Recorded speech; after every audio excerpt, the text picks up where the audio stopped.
नए जोश के साथ में। और जोश इतना हाई होना चाहिए, मैं ये नहीं बोलूंगा कि बस इस महीने बरकरार रहना चाहिए, ये तब तक नहीं ठंडा होना चाहिए जब तक कि आप लोगों का सिलेक्शन ना हो जाए। तब तक जोश ठंडा होने का कोई मतलब बनता भी नहीं यार। आप लोगों के मम्मी पापा ने आप लोगों के लिए इतनी सारी यातनाएं झेली हैं, तो अब आप लोगों की रेस्पॉन्सिबिलिटी है कि उन जो यातनाओं को उनके एक तरीके से खुशी में कन्वर्ट करने का आप लोगों का टाइम आ गया है। और वो तब होगा जब रेगुलरली पूरे जोश के साथ में आप लोग पढ़ाई करेंगे। तो पहले तो ये बताओ, हाउ इज द जोश? जोश बिल्कुल हाई होना चाहिए। और नया मंथ न्यू जोश, टारगेट पुराने रखने हैं, टारगेट चेंज नहीं करने हैं, क्योंकि टारगेट तो जो बना लिया है वही बनना है भाई साहब। पर होप हमेशा रहनी चाहिए आप लोगों के पास में, क्योंकि आप लोगों ने सुना होगा अक्सर कि डूबते को तिनके का सहारा बहुत होता है। वो आशा की किरण होती है असलियत में अगर देखा जाए तो। अगर आप लोगों की जिंदगी में कोई भी ऐसी होप है जिसको आप लोग पकड़कर आगे बढ़ सकते हैं, तो उस होप को कभी छोड़िए मत। क्योंकि एक तरीके से इंसान जब डूब रहा होता है ना, और उसको थोड़ी सी होप मिल जाए, तो वो उसकी डूबती नैया को भी पार लगा देती है। और वो कब होगा? वो तब होगा जब थोड़ा सा इसमें आप लोग अपने ऊपर ट्रस्ट करना सीख जाएंगे। अक्सर हम लोग अपने ऊपर ट्रस्ट नहीं करते, तब ये सारी दिक्कतें जो हैं हमको देखने को मिलती हैं। तो कोशिश करो यार, अपनी ज़िंदगी को एंजॉय करो। बहुत सारी प्रॉब्लम आएंगी जब आप लोग अपने टारगेट को अचीव करने के बारे में सोचोगे। अभी मैं आप लोगों के सामने एक छोटा सा कमेंट शेयर करूंगा जो मुझे काफ़ी अच्छा लगा पर्सनली। आप लोगों को उसको सुनकर थोड़ा सा मोटिवेशन भी आएगा, और अपनी ज़िंदगी में भी आप लोगों को ऐसी चीज़ें अक्सर देखने को मिलती हैं। ये यहाँ पर आयुष हैं, इनके द्वारा कुछ बातें शेयर की गई हैं। इनके द्वारा बोला गया कि सर मैं सारे काम डिले करता था, मॉर्निंग में उठता था तो थोड़ा डिले कर दिया उठने में, ठीक है। आपने कितनी बार बोला कि जो है वीडियो के नीचे कमेंट करे करो, मतलब आंसर दिया करो। तो सर मैं कई बार जो है आंसर नहीं देता था, चीज़ों को इग्नोर कर दिया करता था। पर लेकिन ये सारी चीज़ें जो आप लोग की ज़िंदगी में चलती है ना यार, आप लोग चीज़ों को इग्नोर करते रहते हो। आज नहीं कल करेंगे, कल नहीं परसों करेंगे। आप लोग खुद सोचो, आप लोग जो भी आंसर नहीं दे रहे हैं या फिर जो भी पार्टिसिपेट नहीं कर रहे हैं, आप लोग ही पार्टिसिपेट नहीं कर रहे हैं। इसका मतलब ये नहीं कि कोई भी पार्टिसिपेट नहीं कर रहा है, बाकी तो कर रहे हैं ना लोग। और सिलेक्शन कितने का होता है आप लोग खुद देखो। सिलेक्शन जब बात आती है तो कितने गिने चुने बंदों का होता है। तो वो लोग होते हैं जिनके अंदर अपने काम को लेकर जरा सा भी आलस नहीं होता है। अगर उनको कोई काम करना है 6 बजे उठना है, तो उस काम को 6 बजे तक अपना कंप्लीट करेंगे। पहले तो ये बताओ कौन कौन मॉर्निंग में जो है पानी पी के आया प्रॉपर वे में? पानी पीना स्टार्ट कर दिया है ना? हल्का हल्का सा पीना स्टार्ट करो, 1 गिलास पी लो, फिर एक एक घूंट बढ़ाते चले जाओ, ठीक है। देखना आप लोग देखते ही देखते 3-4 गिलास पानी पीने लगोगे, और कम से कम 3 या 4 गिलास पानी पर जाकर आप लोग इसको रोक देना, ठीक है। मतलब उतना पानी मॉर्निंग में रहता है, ठीक रहता है। और थोड़ा सा गुनगुना अगर उसको कर लो तो आप लोगों की सेहत में एक नई जान डाल देगा ये। तो ये भी छोटा सा काम आप लोग कर सकते हैं, जो कि आप लोगों की एनर्जी को मेंटेन रखने का काम करेगा, ठीक है। और बाकी यार जो भी काम करना है उसको करा करो, टाला मत करो कि आज नहीं कल कर लेंगे। अगर ये टाला मटोली चलती रहेगी ना जिंदगी में, तो आप लोगों की जिंदगी में टाला मटोली चलेगी। बाकी के जो लोग हैं वो उस टारगेट को अचीव करके ले जाएंगे, और आप लोगों की जिंदगी में फिर से एक नया साल जो है वो ऐड होगा, और आप लोग बोलोगे कि यार काश उस साल में उस टाइम पर ये चीजें कर ली होती। तो नया मंथ है, 1 तारीख है, तो पूरा टाइम आप लोगों के हाथ में। कितने शानदार तरीके से आप लोग इस महीने को निचोड़ सकते हो, तो वो काम अब आप लोग करना है। एक और छोटी सी बात यहां पर कि अब तक अगर आप लोग देखो, आप लोग टोटल मिलाकर 9 महीने इस महीने के आप लोगों के हाथ में से जा चुके हैं। अब ओनली 3 महीने आप लोगों के पास में बचे हुए हैं। तो इन 3 महीनों को आप लोग कैसे यूटिलाइज करना चाहते हैं? जितने 9 महीने गए, क्या उन 9 महीनों का कंपनसेशन इन 3 महीने में कर सकते हो? तो क्यों ना इन 3 महीनों को बिल्कुल शानदार तरीके से यूटिलाइज किया जाए, ताकि जब पहली डेट आए यहाँ पर 2023 की, यानी कि 1 जनवरी आप लोगों के सामने हो, तो आप लोग पीछे को जब मुड़कर देखो इस साल को, तो आप लोगों को लगे कि यार हाँ, ये साल में से कुछ तो हम लोगों ने निकाला है, ठीक है, कुछ तो निचोड़ा है इस साल को, और वही चीज़ फिर आगे लेकर चलो, तो तब मजा आएगा। तो इसलिए कह रहा हूं कि आज अपना कमिटमेंट करो कि आज जो भी फॉलो कर रहे हैं उसको और तगड़े तरीके से फॉलो कर रहे हैं, और एग्जाम भी आप लोगों के पास में आता जा रहा है, ठीक है। तो इस तरीके की चीज़ों को लेकर चल रहे हैं। बाकी ये बताओ कल कौन कौन बीपीएससी का एग्जाम फोड़ गया है? आया कि मजा नहीं है? एक बच्चा कह रहा है कि सर मजा आ गया पेपर देख के। तो मजा आ गया, तो देखो यार जब पढ़ोगे ना रेगुलर तो ऐसे ही मजा आएगा, और ये मजा जिस दिन कॉन्फिडेंस में बदल जाएगा ना, तब जिंदगी जीने में असली मजा आएगा। फिर तो एग्जाम आप लोगों के पास में ना ऐसे निकलेंगे चुटकियों में, पर लेकिन आप लोगों को रेगुलरिटी रखनी पड़ेगी चीज़ों को लेकर। ये जो भी एग्जाम निकालता है ना, वो कोई ऐसा इंसान नहीं है कि आज शाम को पढ़ा और सुबह को उसका एग्जाम निकल गया। वो इंसान है जिसने 5, 6, 7 महीने या साल भर, 1.5 साल, 2 साल तक लगकर मेहनत की है। तो वो जिस दिन वो डिसिप्लिन और कंसिस्टेंसी आप लोगों की जिंदगी में आ गई, ये समझो एग्जाम आप लोगों के हाथ में आ गया। खेल नहीं है यार, ये जो कर गया वो निकल गया, और जो नहीं कर रहा है आज नहीं कल कर लेंगे, कल नहीं परसों कर लेंगे। एक समझ रहे हो आप लोग, एक दिन आप लोगों की जिंदगी में से जा रहा है और आप लोगों को फर्क नहीं पड़ रहा है। जिस इंसान की जिंदगी में से एक दिन चला गया उसको फर्क नहीं पड़ा, तो भाई साहब वो इंसान बहुत पीछे है। जिस इंसान की जिंदगी में से 12 घंटे चले गए, फर्क नहीं पड़ रहा है, वो भी पीछे चल रहा है। आप लोगों को अपने घंटे गिनने पड़ेंगे, और घंटों में जिस दिन आप लोगों ने मिनट गिनने स्टार्ट कर दी ना, प्रॉपर वे में जब पढ़ने आप लोग सिस्टमेटिक वे में यूटिलाइज करना टाइम को, तो आप लोगों के टाइम की अहमियत समझ में आएगी कि टाइम कितना महंगा होता है। उस टाइम पर आप लोगों को पता चलेगा, ठीक है। और खासकर जिंदगी में ऐसा इंसान जरूर रखो कि यहाँ पर जो आप लोगों को सपोर्ट कर सके। कई बार आप लोगों को डल फील होगा, थोड़ा सा डिमोटिवेटेड फील होगा, तो मम्मी पापा भाई दोस्त बहन हस्बैंड वाइफ जो भी आप लोगों को लगे, यहाँ पर देखो इनके द्वारा हस्बैंड के साथ मिलकर जो है ये अपने लेक्चर को अच्छे से पढ़ाई कर रही हैं। अगर जिंदगी में कोई ऐसा इंसान हो आप लोग की जो कि आप लोगों को सपोर्ट करे सही डायरेक्शन में, तो वो काफ़ी अच्छी चीज़ें रहती हैं। पर लेकिन समझ लेना कि गलत तरीके से, ये नहीं कि अपनी जिंदगी को भी कई बार इस तरीके से ना कई रिलेशनशिप में आकर फिर उसको नेगेटिव में भी ले जाते हैं। तो पॉजिटिव चीजें अगर रिलेशनशिप में हो तो सही डायरेक्शन में जिंदगी चल रही है तो बेस्ट है, ठीक है। तो आज का लेक्चर स्टार्ट करते हैं, जिसको हम लोग प्यार से INA यानी कि इंपॉर्टेंट न्यूज एनालिसिस, और इसी के साथ में थोड़ा सा और प्यार आ जाए तो हम लोग इसको बैलेंस डाइट बोल देते हैं। एक पैरा है सिर्फ नंबर, सिर्फ बैलेंस डाइट को प्रोटीन डाइट बना दो। बैलेंस डाइट में प्रोटीन भी होता है यार, इसीलिए उसको बैलेंस डाइट बोला जाता है, ठीक है। तो इसमें the Hindu newspaper, Indian express या फिर जो भी यहाँ पर PIB या डाउन टू अर्थ के जो इंपॉर्टेंट आर्टिकल होंगे वो मैं डिस्कस करूंगा। अच्छी बात क्या होगी लेक्चर की, उसमें आप लोगों को स्टैटिक पोर्शन काफी शानदार रहेगा। इसी के साथ में क्वेश्चन होंगे जिनका आंसर देके आप लोगों को पता चलेगा कि हाँ यार कुछ सीखा है। और फिर आंसर राइटिंग जब कर लोगे तो जिंदगी जीने का मजा आ जाएगा। पर कब होगा? जब टकटकी लगाकर देखोगे तब मजा आएगा। अगर टकटकी लगाकर नहीं देखोगे तो फिर तो सब कुछ जो है वो नहीं कहते कि फुर हो जाएगा। फुर होना मतलब खत्म हो जाएगा। ये कह रहे हैं कि एक तरीके से वैनिस, वो कहती नहीं उसमें तनुवेट सोनू में कि सब कुछ एक क्या वर्ड यूज करती है वहां पे, उस टाइम पे वर्ड नहीं बोलती, क्या रहता है वो, सब कुछ तिलैंडी में चला गया, ठीक है। तिलैंडी मतलब झंड, यानी कि खत्म हो गया। तो वो वाले काम नहीं आप लोगों को करने हैं, ठीक है। तो आज एक काफी इंपॉर्टेंट डे के साथ में आगे बढ़ेंगे, और ये आप लोगों को खासकर आज के दिन जो है आप लोग इस चीजों को जिंदगी में फील भी करोगे कि जो ओल्ड पर्सन होते हैं उनके बारे में ये डे आप लोगों को देखने को मिलेगा। 1 अक्टूबर जो है ओल्ड पर्सन, आज की डेट में आप लोग की एज कितनी है, आगे चलकर 20-30 साल के अंदर आप लोग भी आगे चलकर 50-60 साल के अंदर जब आप लोग आगे बढ़ोगे तो आप लोग भी इस एज में पहुंचोगे। तो उस एज को रेस्पेक्ट देना सीखो। जैसे बाबा दादी हैं उनके पास में थोड़ा सा टाइम बिता लिया करो। नाना नानी जो भी आप लोग के पास में है, अगर वो नहीं है तो मम्मी पापा के पास में आप लोग थोड़ा टाइम बिताया करो, आप लोगों को अच्छा लगेगा। तो यहाँ पर ये जो डे है उनकी जो प्रॉब्लम फेस करते हैं, जैसे जिंदगी में इंसान आगे बढ़ता है तो कई सारी प्रॉब्लम आती है। किसी को सुनना कम लगने लगता है, दिखना कम लगने लगता है, कई सारे लोग चल नहीं पाते हैं, तो उनको कैसे सोसाइटी में साथ में लेकर चलना है। कई बार तो हम लोग उनको पीछे छोड़ देते हैं। और अभी कुछ दिनों पहले एक बच्चे के द्वारा एक वीडियो शेयर की गई थी, उसमें एक इतना क्या बोलूँ, बस क्या मतलब शब्द भी कुछ ऐसा बोलने का मन कर रहा है कि ऐसा लगे कि मतलब कि हाँ कितना घटिया दरिद्र इंसान, गिरा हुआ इंसान था वो। उसका पापा आगे आगे चल रहा है और उसको पीछे थप्पड़ मारता हुआ पीछे पीछे चल रहा है।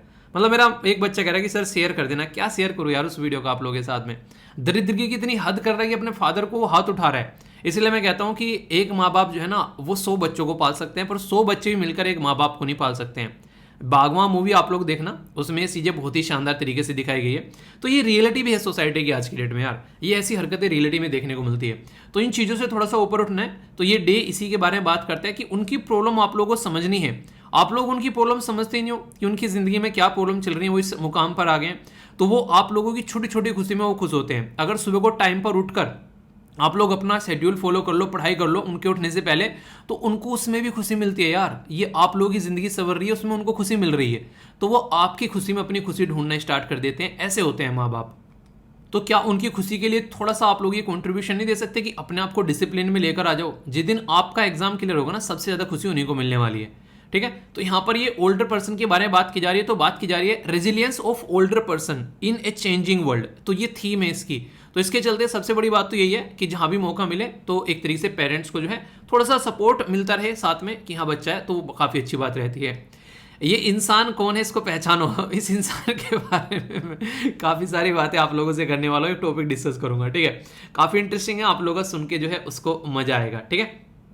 उससे पहले कोटेशन जो कि आप लोग आंसर राइटिंग के लिए इस्तेमाल कर सकते हैं, काफी इंपॉर्टेंट कोटेशन है। अगर कहीं जस्टिस के बारे में कुछ लिखने के लिए आ जाए तो आप लोग वहां पर इसका इस्तेमाल कर सकते हैं। बोला गया कि जस्टिस जो है वो तब तक सर्व नहीं हो सकता जब तक उन लोगों के ऊपर इंपैक्ट ना पड़े उसका जो कि उससे अफेक्टेड नहीं होते हैं। मतलब मान लीजिए सड़क पर कहीं किसी पर्टिकुलर पर्सन को कोई पीट रहा है, ठीक है, और आप लोग बराबर में से निकल गए कि वो पीट रहा है, उसको पीट रहा है, हमारा क्या बिगड़ रहा है। तो तब तक जो है आप लोगों के अंदर अगर उसको लेकर सेंसिटिविटी नहीं आती है, तो इसका मतलब ये है कि अब तक आप लोग जो है चीज़ों के ऊपर इंपैक्ट नहीं पड़ेगा, तब तक जो है सिचुएशन जो है वो नॉर्मल नहीं होगी। किसी के साथ में आप लोगों ने देखा हो कितने सारे रेप होते हैं। अभी जो ये पर्टिकुलर लड़की का केस पता है आप लोगों को, अंकिता, जो कि अभी यहाँ पर आप लोगों को ये केस देखने को मिला। ये केस खासकर लड़कियों को इसके ऊपर जरूर फोकस देना है। आप लोगों को देखने को मिलता है सोसाइटी में एक बच्चा कह रहा था सर इसके ऊपर वीडियो नहीं बनाई। तो यार देखो, मैं आप लोगों को इसी बेसिकली सोच तो रहा था वीडियो बनाना पर, लेकिन यार कहीं ना अंदर से ऐसा लगने लगता है कि मैंने कहा क्या चल रहा है यार, ये मतलब थोड़ा अंदर से ऐसा लगने लगता है बस झकझोर सी देती हैं चीज़ें। वो बेचारी एक गरीब परिवार की लड़की है और वो काम करने के लिए एक पर्टिकुलर जो वहाँ पर उनके होटल या फिर रिजोर्ट बोल लो, वहाँ पर काम करने के लिए जाती है। और वो उसको गलत तरीके से बेसिकली उसको एक तरीके से ना जो नेगेटिव वे में आप लोग बोलो कि देह व्यापारी में उसको धकेलने की कोशिश कर रहे थे, कि उसको एंटरटेनमेंट का साधन बनाने की कोशिश कर रहे थे। उसने उसको अपोज किया तो फिर सिचुएशन जो है आप लोगों के सामने है, जो बेसिकली उसको एक पर्टिकुलर मतलब डैम के पास में ले जाकर उसको धक्का दे दिया। तो ऐसी कंडीशन यहाँ पर देखने को मिली। और सबसे बड़ी बात यहाँ पर यह, इसमें नेता के कुछ बच्चे भी शामिल थे। फिर यहाँ पर सिचुएशन जो क्रिएट हो गई, तो उसके चलते सोशल मीडिया ये यहाँ पर रोल प्ले कर रही है। तो सोचो उसके साथ में जो भी दुर्घटना घटी उसमें अगर कोई आवाज न उठाए तो फिर यहाँ पर क्या मतलब इसका रह गया। अगर सोशल मीडिया पर आवाज न उठती तो वो केस वहीं पर ही दब जाता। और ये किसी के भी साथ में देखने को मिलता है। तो जिससे उसको इंपैक्ट नहीं पड़ रहा है वो भी आवाज उठा रहे हैं, तो तभी जाकर यहाँ पर उसको जस्टिस मिल पा रहा है। इस तरीके से आप लोग यहां पर बोल सकते हैं। अगर हम लोग आवाज नहीं उठाएंगे इसके बारे में, हम लोग यहां पर सोशल मीडिया पर इसके बारे में बातें नहीं करेंगे या फिर मीडिया सामने निकल के नहीं आएगा, हम लोग छोड़ो, मीडिया को कम से कम यहां पर रोल प्ले करना चाहिए। पर मीडिया एक अलग ही रेंज में काम करता है, तो ये जरूरी है। वरना ऐसे लोग जिनके पास में पावर नहीं है, जिनके पास में पैसा नहीं है, वो लोग कहीं दब कर रह जाएंगे। तो खासकर मैं लड़कियों को बोलना चाहूंगा यहाँ पर, वो केस के बारे में आप लोग एक तरीके से जरूर इन्फॉर्मेशन लीजिए। इन्फॉर्मेशन क्या, बस मैं बता दूंगा आप लोगों को इन्फॉर्मेशन क्या लेनी है। वो लड़की है जिसको जॉब की जरूरत थी, वो जॉब करने के लिए जाती है। जॉब के टाइम पर वहां पर उसके साथ में कुछ गलत चीजें छेड़खानी होती है, उसको थोड़ा सा आभास हो जाता है कि उसके साथ में कुछ ऐसा हो रहा है, पर फिर भी उसको इग्नोर कर देती है और वो उसकी इग्नोरेंस जो है उसकी जान ले लेता है। मतलब यहां पर ये जब पहली बार उसके साथ में छेड़खानी हुई थी, अगर उसी दिन वो उस चीज को वहां से छोड़ के आ जाती कि नहीं मुझे नहीं करनी है जॉब, तो उसकी जान बच जाती। पर फिर भी आप लोग जानते हैं कि जॉब छोड़ना इतना आसान नहीं होता है। इंसान खासकर एक मिडिल क्लास फैमिली का आता है तो उसको लगता है यार थोड़ा सा हो गया, चलो कोई नहीं, इग्नोर कर, इसको अपने काम पर फोकस कर। पर रियलिटी में वो कहीं ना कहीं बहुत ही अलग तरीके से चीज़ें पहुंच जाती है। तो ऐसी जगह अगर आप लोग कहीं पर हो और आप लोगों को भनक लगे कि वहाँ पर गलत तरीके से वो आप लोगों के ऊपर नजरें डाल रहा है कोई भी इंसान, उसी दिन वहाँ से निकल लो, 1 सेकंड की देरी नहीं करनी है, वरना जान का भी खामियाजा भुगतना पड़ सकता है। और खासकर ये सारी चीज़ें किसी न किसी के साथ में शेयर करो आप लोग। अगर कभी भी ऐसी कोई चीज़ आप लोगों के साथ में हो रही है तो किसी के साथ में शेयर करो। जिस लड़के के साथ में वो शेयर कर रही थी, अगर वो लड़का सामने निकल कर ना आता तो उसको कभी जस्टिस नहीं मिलता, जिसके बारे में आज की डेट में हम लोग बातें कर रहे हैं। तो ये केस एक ऐसा केस है जो कि कहीं ना कहीं यहाँ पर ये दिखाता है कि एक ऐसा फ्रेंड जिंदगी में होना चाहिए जिसका आप लोग ऊपर ट्रस्ट कर सको। और इसी के साथ में खासकर अगर लगे कि ऐसी सिचुएशन कहीं पर है तो वो सीख देता है आप लोगों को कि उस सिचुएशन में से तुरंत वहां से निकल जाओ। अगर अब देरी करी तो अब दिक्कतें झेलनी पड़ सकती है। तो ये मैं आप लोगों को बोलना चाह रहा हूँ, खासकर लड़कियों को बहुत सारी ऐसी प्रॉब्लम झेलनी पड़ती है। कई सारी लड़की जो है लेट नाइट काम करती हैं और भी कई सारी सिचुएशन रहती हैं। तो कम से कम आप लोगों को ये चीज़ समझनी पड़ेगी, वरना फिर दिक्कतें आप लोगों के सामने हैं, फिर बाद में सॉल्यूशन नहीं होता है, फिर अफसोस होता है बस, और उस अफसोस से उसको वापस तो नहीं लाया जा सकता। तो ये चीज़ें आप लोगों को समझनी पड़ेगी। आई होप कि ये बात आप लोगों के माइंड में क्लियर होगी और इसको आप लोग दूसरों तक भी पहुंचाओगे। ठीक है, तो ये एक ऐसी इन्फॉर्मेशन है जिसको आप लोग दूसरों तक पहुंचाना, ताकि ऐसी सिचुएशन जो है फ्यूचर में फिर आगे न देखने को मिल सके किसी के साथ में। ठीक है, अभी आगे चलते हैं। जो कंडीशन है जो मैंने यूक्रेन के बारे में आप लोगों को बोली, बेसिकली जेलेंस्की साहब जो हैं वो एक अलग ही लेवल में खेल रहे हैं आज की डेट में। उन्होंने नेटो के लिए अपना फॉर्म भर दिया है। मतलब जैसे अभी आप लोग फॉर्म भर रहे होंगे ना एग्जाम्स के लिए, उन्होंने नेटो के लिए फॉर्म भर दिया है। और नेटो के लिए फॉर्म भर दिया उन्होंने। इधर जो है पुतिन साहब जो है 4 एरिया को जीत कर, ये 4 एरिया आप लोगों के सामने है, लोहांस्क, दोन्स्क तक दी तो पहली जीत ली थी यहाँ पर। ठीक है, तो यहाँ पर अभी 2 नए एरिया और ऐड कर दिए हैं। तो इन चारों एरिया के जो लीडर हैं वो यहाँ पर सेलिब्रेट कर रहे हैं, यहाँ पर बेसिकली पुतिन के साथ मिलकर पूरा लाइफ को एंजॉय कर रहे हैं। रीजन क्या है, पुतिन साहब ने जो है यहाँ पर बोल दिया कि ये जो टोटल मिलाकर 4 एरिया हैं, लगभग 15% भाग है यहाँ पर ये, तो ये हमारा है। इसका मतलब क्या हो गया, इसका मतलब ये हो गया पुतिन ने जैसे ही बोला कि ये हमारा है, अब इसकी तरफ को किसी ने हाथ उठाकर देखा तो समझो कि बाहुबली की तलवार को हाथ उठा लिया। जैसे मैंने बताया बाहुबली की तलवार को हाथ लगा लिया। जैसे मैंने आप लोगों को नेटो के लिए बोला था, नॉर्थ अटलांटिक ट्रीटी ऑर्गेनाइजेशन में अगर किसी भी मेंबर को किसी ने हाथ लगा दिया तो समझो बाहुबली की तलवार को हाथ लगा दिया। सेम बात अभी यहां पर पुतिन बोल रहे हैं, अगर इन चारों रीजन में किसी ने हाथ लगा दिया तो समझो पुतिन की तलवार को हाथ लगा दिया तो पुतिन का कहर झेलेंगे वो, ठीक है। तो एक तरीके से आप लोग सोच सकते हो कि ठुकरा के मेरा प्यार मेरा इंतकाम देखोगे। तो पहले बोला था इन्होंने किसको, इन्होंने सीधा सीधा बोला था बेसिकली जेलेंस्की को कि देख जेलेंस्की भाई नेटो का मेंबर मत बन। जेलेंस्की ने मानी नहीं, और जेलेंस्की ठहरे बेचारे कॉमेडियन, तो उनकी जिंदगी अब कॉमेडी बन गई कंप्लीटली। वो जा रहे हैं किसके पास में, नेटो के पास में। नेटो के पास में जाकर बोल रहे हैं कि ये रहा मेरा पर्चा और मुझे एडमिशन दे दो अपने स्कूल में। अब नेटो वाला बेवकूफ तो है नहीं, वो इसके फटे में पैर अड़ाएंगे नहीं, सोच समझ कर अड़ाएंगे। अभी रसिया का जो ये मूव आया ना निकल के, ये इस मूव के बाद में रशिया की इमेज और ज्यादा पावरफुल निकलकर सामने आई है। पहले रसिया बोल रहा था कि इनको इंडिपेंडेंट स्टेट डिक्लेयर किया जाएगा, अब वो बोल रहा है कि ये मेरा हिस्सा है भाई साहब। ये काफी बड़ी बात है। और सारे के सारे ये जो एरिया है ना, ये काफी रिसोर्सफुल एरिया आप लोगों को देखने को मिलेंगे। यानी कि जितना भी खर्चा पुतिन ने किया है अभी वॉर के अंदर में, वो सारा यहां से वसूल कर लेगा। इतना सारा पावरफुल ये एरिया आप लोगों को देखने को मिलेगा। तो जेलेंस्की साहब जो है अभी नेटो के पास में जाकर कह रहे हैं कि मेरा पर्चा दाखिल कर लो। अब उधर से यूएसए की क्या रिएक्शन निकल कर आती है, वो मुझे काफी अच्छी लगी। जो बाइडन ना, मुझे लगता है कि यूएसए की हिस्ट्री के सबसे एक वीक लीडर के तौर पर निकल कर सामने आ रहे हैं। वो पुतिन को तो कुछ बोल नहीं पा रहे हैं, वो सीधे सीधे क्या कह रहे हैं, जिस किसी ने भी ये एक्सेप्ट किया कि पुतिन का हिस्सा है ये, मैं जो है उसके साथ में जो है मैं तेरे सैंक्शन लगा दूंगा। मतलब पुतिन को नहीं कुछ भी कह रहे हैं। ये बिल्कुल ऐसी ये बिल्कुल ऐसी हो गया कि दो लोग आपस में लड़ रहे हैं, ठीक है, और जो एक पावरफुल इंसान है वो उनकी लड़ाई छुड़वा सकता है, उसके बीच में कुछ बोल सकता है, तो उसके बीच में नहीं बोल रहा है, तीसरों को बोल रहा है कि तुम जो उसमें पावरफुल है। मतलब एक तरीके से पुतिन हो गया। तो पुतिन अगर जीत के आता है और किसी ने भी मान लिया कि वो जीत कर आया है, तो मैं तुमको नहीं देखूंगा, तुमको नहीं छोड़ूंगा, मतलब दूसरों के ऊपर चिल्ला रहा है। तो ये हरकतें यहां पर देखने को मिल रही है। तो कहने का मतलब यह है कि कभी भी किसी के बोलने के ऊपर झाड़ पे नहीं चढ़ना चाहिए। ये सिचुएशन आप लोगों के सामने कि जेलेंस्की साहब जो है वो झाड़ पे चढ़ गए, और ये कंडीशन अब आप लोगों के सामने निकल कर आ रही है। भाई तो सेलिब्रेट कर रहे हैं। और आप लोगों को पता है, मैंने आप लोगों से डिस्कस भी किया था उस टाइम पर कि मोदी जी जो है उन्होंने बोला था यहाँ पर कि संघाई कॉर्पोरेशन ऑर्गेनाइजेशन की मीटिंग में कि पुतिन भाई कि भाई थोड़ा देख लो यार, बहुत दिन हो गए लड़ाई। पुतिन ने बोला था कि हाँ जल्दी ही खत्म करूंगा, ठीक है। तो खुशखबरी आ गई है यहाँ पर। तो यानी कि पुतिन का तो यही मानना है कि यार देखो मैंने कुछ नया नहीं किया है, मेरा एरिया है, मैंने अपना एरिया जो है वो अपने में मिला लिया है। कहने के लिए तो यहाँ पर ये बोल रहे हैं। रियलिटी में कहीं ना कहीं इससे इंस्पायर होकर आगे आने वाले टाइम में और भी काफी सारी इश्यूज आप लोगों को देखने को मिल सकते हैं, जिसमें सबसे बड़ा जो इशू निकल कर आएगा वो आएगा ताइवान वाला इशू।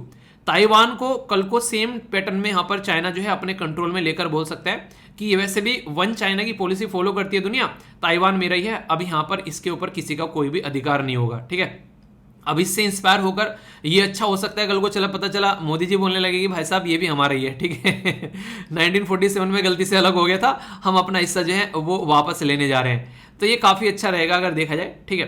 तो कहने का मतलब यहाँ पर ये है, उस तरीके से जैसे पुतिन साहब ने यहाँ पर ये एरिया अपने में मिला लिया, इस तरीके से अगर देखा जाए तो हमारा भी हक बनता है पाकिस्तान के ऊपर। बनता है कि नहीं बनता है, यस या फिर नो बताओ हक बनता है ना? हाँ बिल्कुल हक बनता है, तो वो हक हम भी ले सकते हैं। तो फिलहाल अभी ये एक नया रंग अभी आप लोगों को देखने को मिलेगा। एक तो नेटो के बारे में बेसिकली यहाँ पर सिचुएशन आप लोगों को चेंज होती नजर आ रही है, क्योंकि नेटो के लिए जैसे यहाँ पर पर्चा दाखिल किया जा रहा है, अब उसका भी एक प्रोसीजर देखने को मिलेगा। ऐसे नहीं कि इन्होंने एडमिशन लिया, ऐसे थोड़ा ना होता है। आप लोग खुद देख लो, एग्जाम जो भी आप लोग देते हो पहले फॉर्म भरते हो, फॉर्म भरने के बाद में फिर आराम से प्रोसीजर चलता है। तो रुक रुक कर आप लोगों के पास में सारी चीजें आती हैं आप लोगों के पास में, ठीक है। फॉर्म भर दिया, फिर एडमिट कार्ड आ रहा है, फिर पेपर देने जा रहे हैं, उसके बाद में फिर रिजल्ट आ रहा है, फिर मेंस हो रहा है, फिर उसके बाद में काम चल रहा है आगे।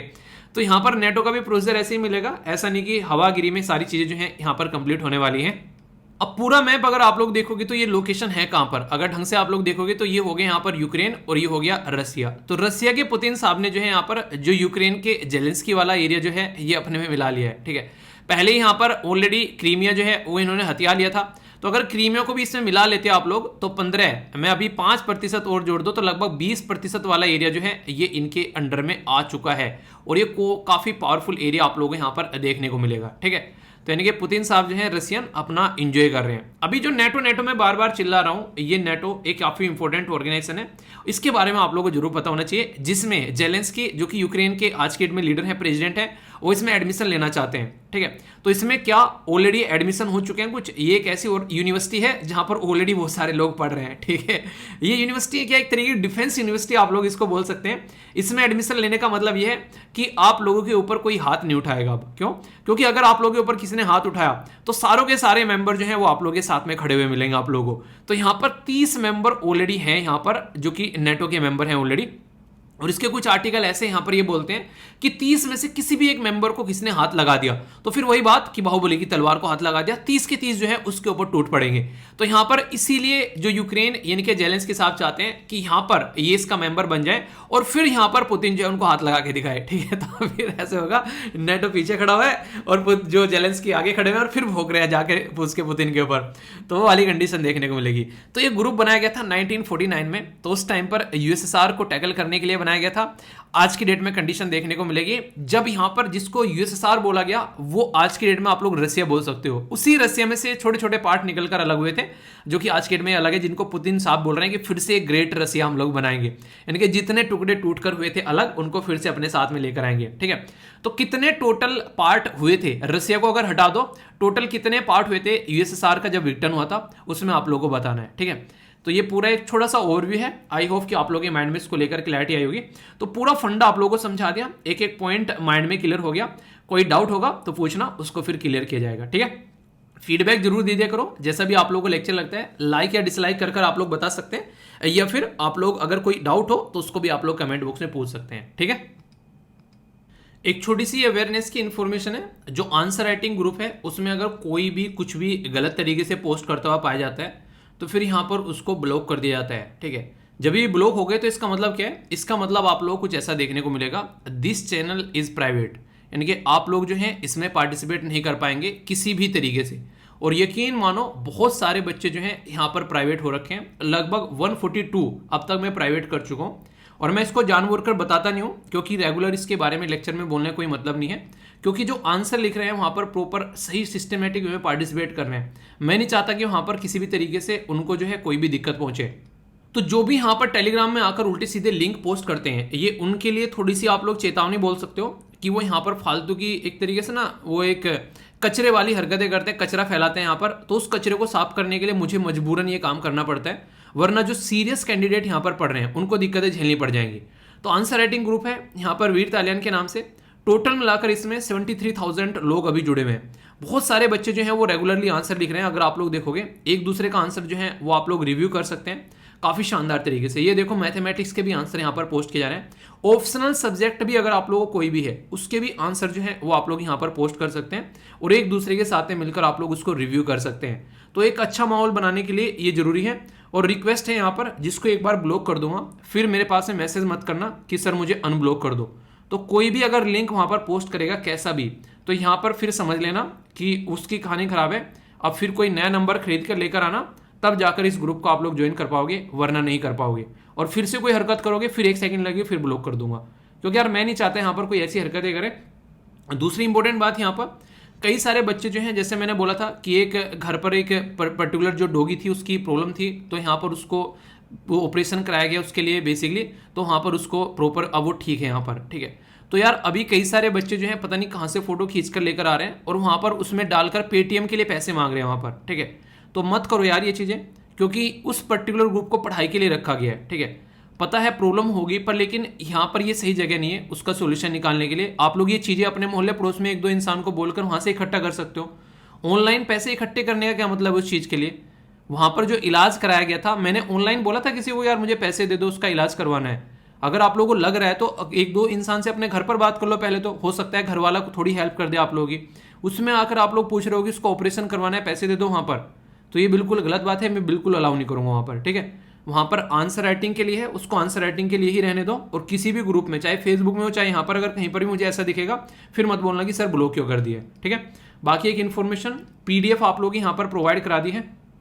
ये पर्टिकुलर आप लोग की सितंबर की जो पीडीएफ है बैलेंस डाइट की कंप्लीट पीडीएफ मर्ज करके, ठीक है। तो इसको आप लोग डाउनलोड कर लेना, तो यहाँ से आप लोगों के लिए पूरा मर्ज हो जाएगा। बाकी मंथली वीडियो आप लोगों को देखने को मिलेगी। आज टाइम मिलेगा तो शाम को आज मैं उसको प्रोवाइड करा दूंगा आप लोगों को, ठीक है। शाम को अगर रहेगी तो वही लगभग 8-9 बजे करीब आप लोगों की वीडियो आप लोगों को मिल जाएगी।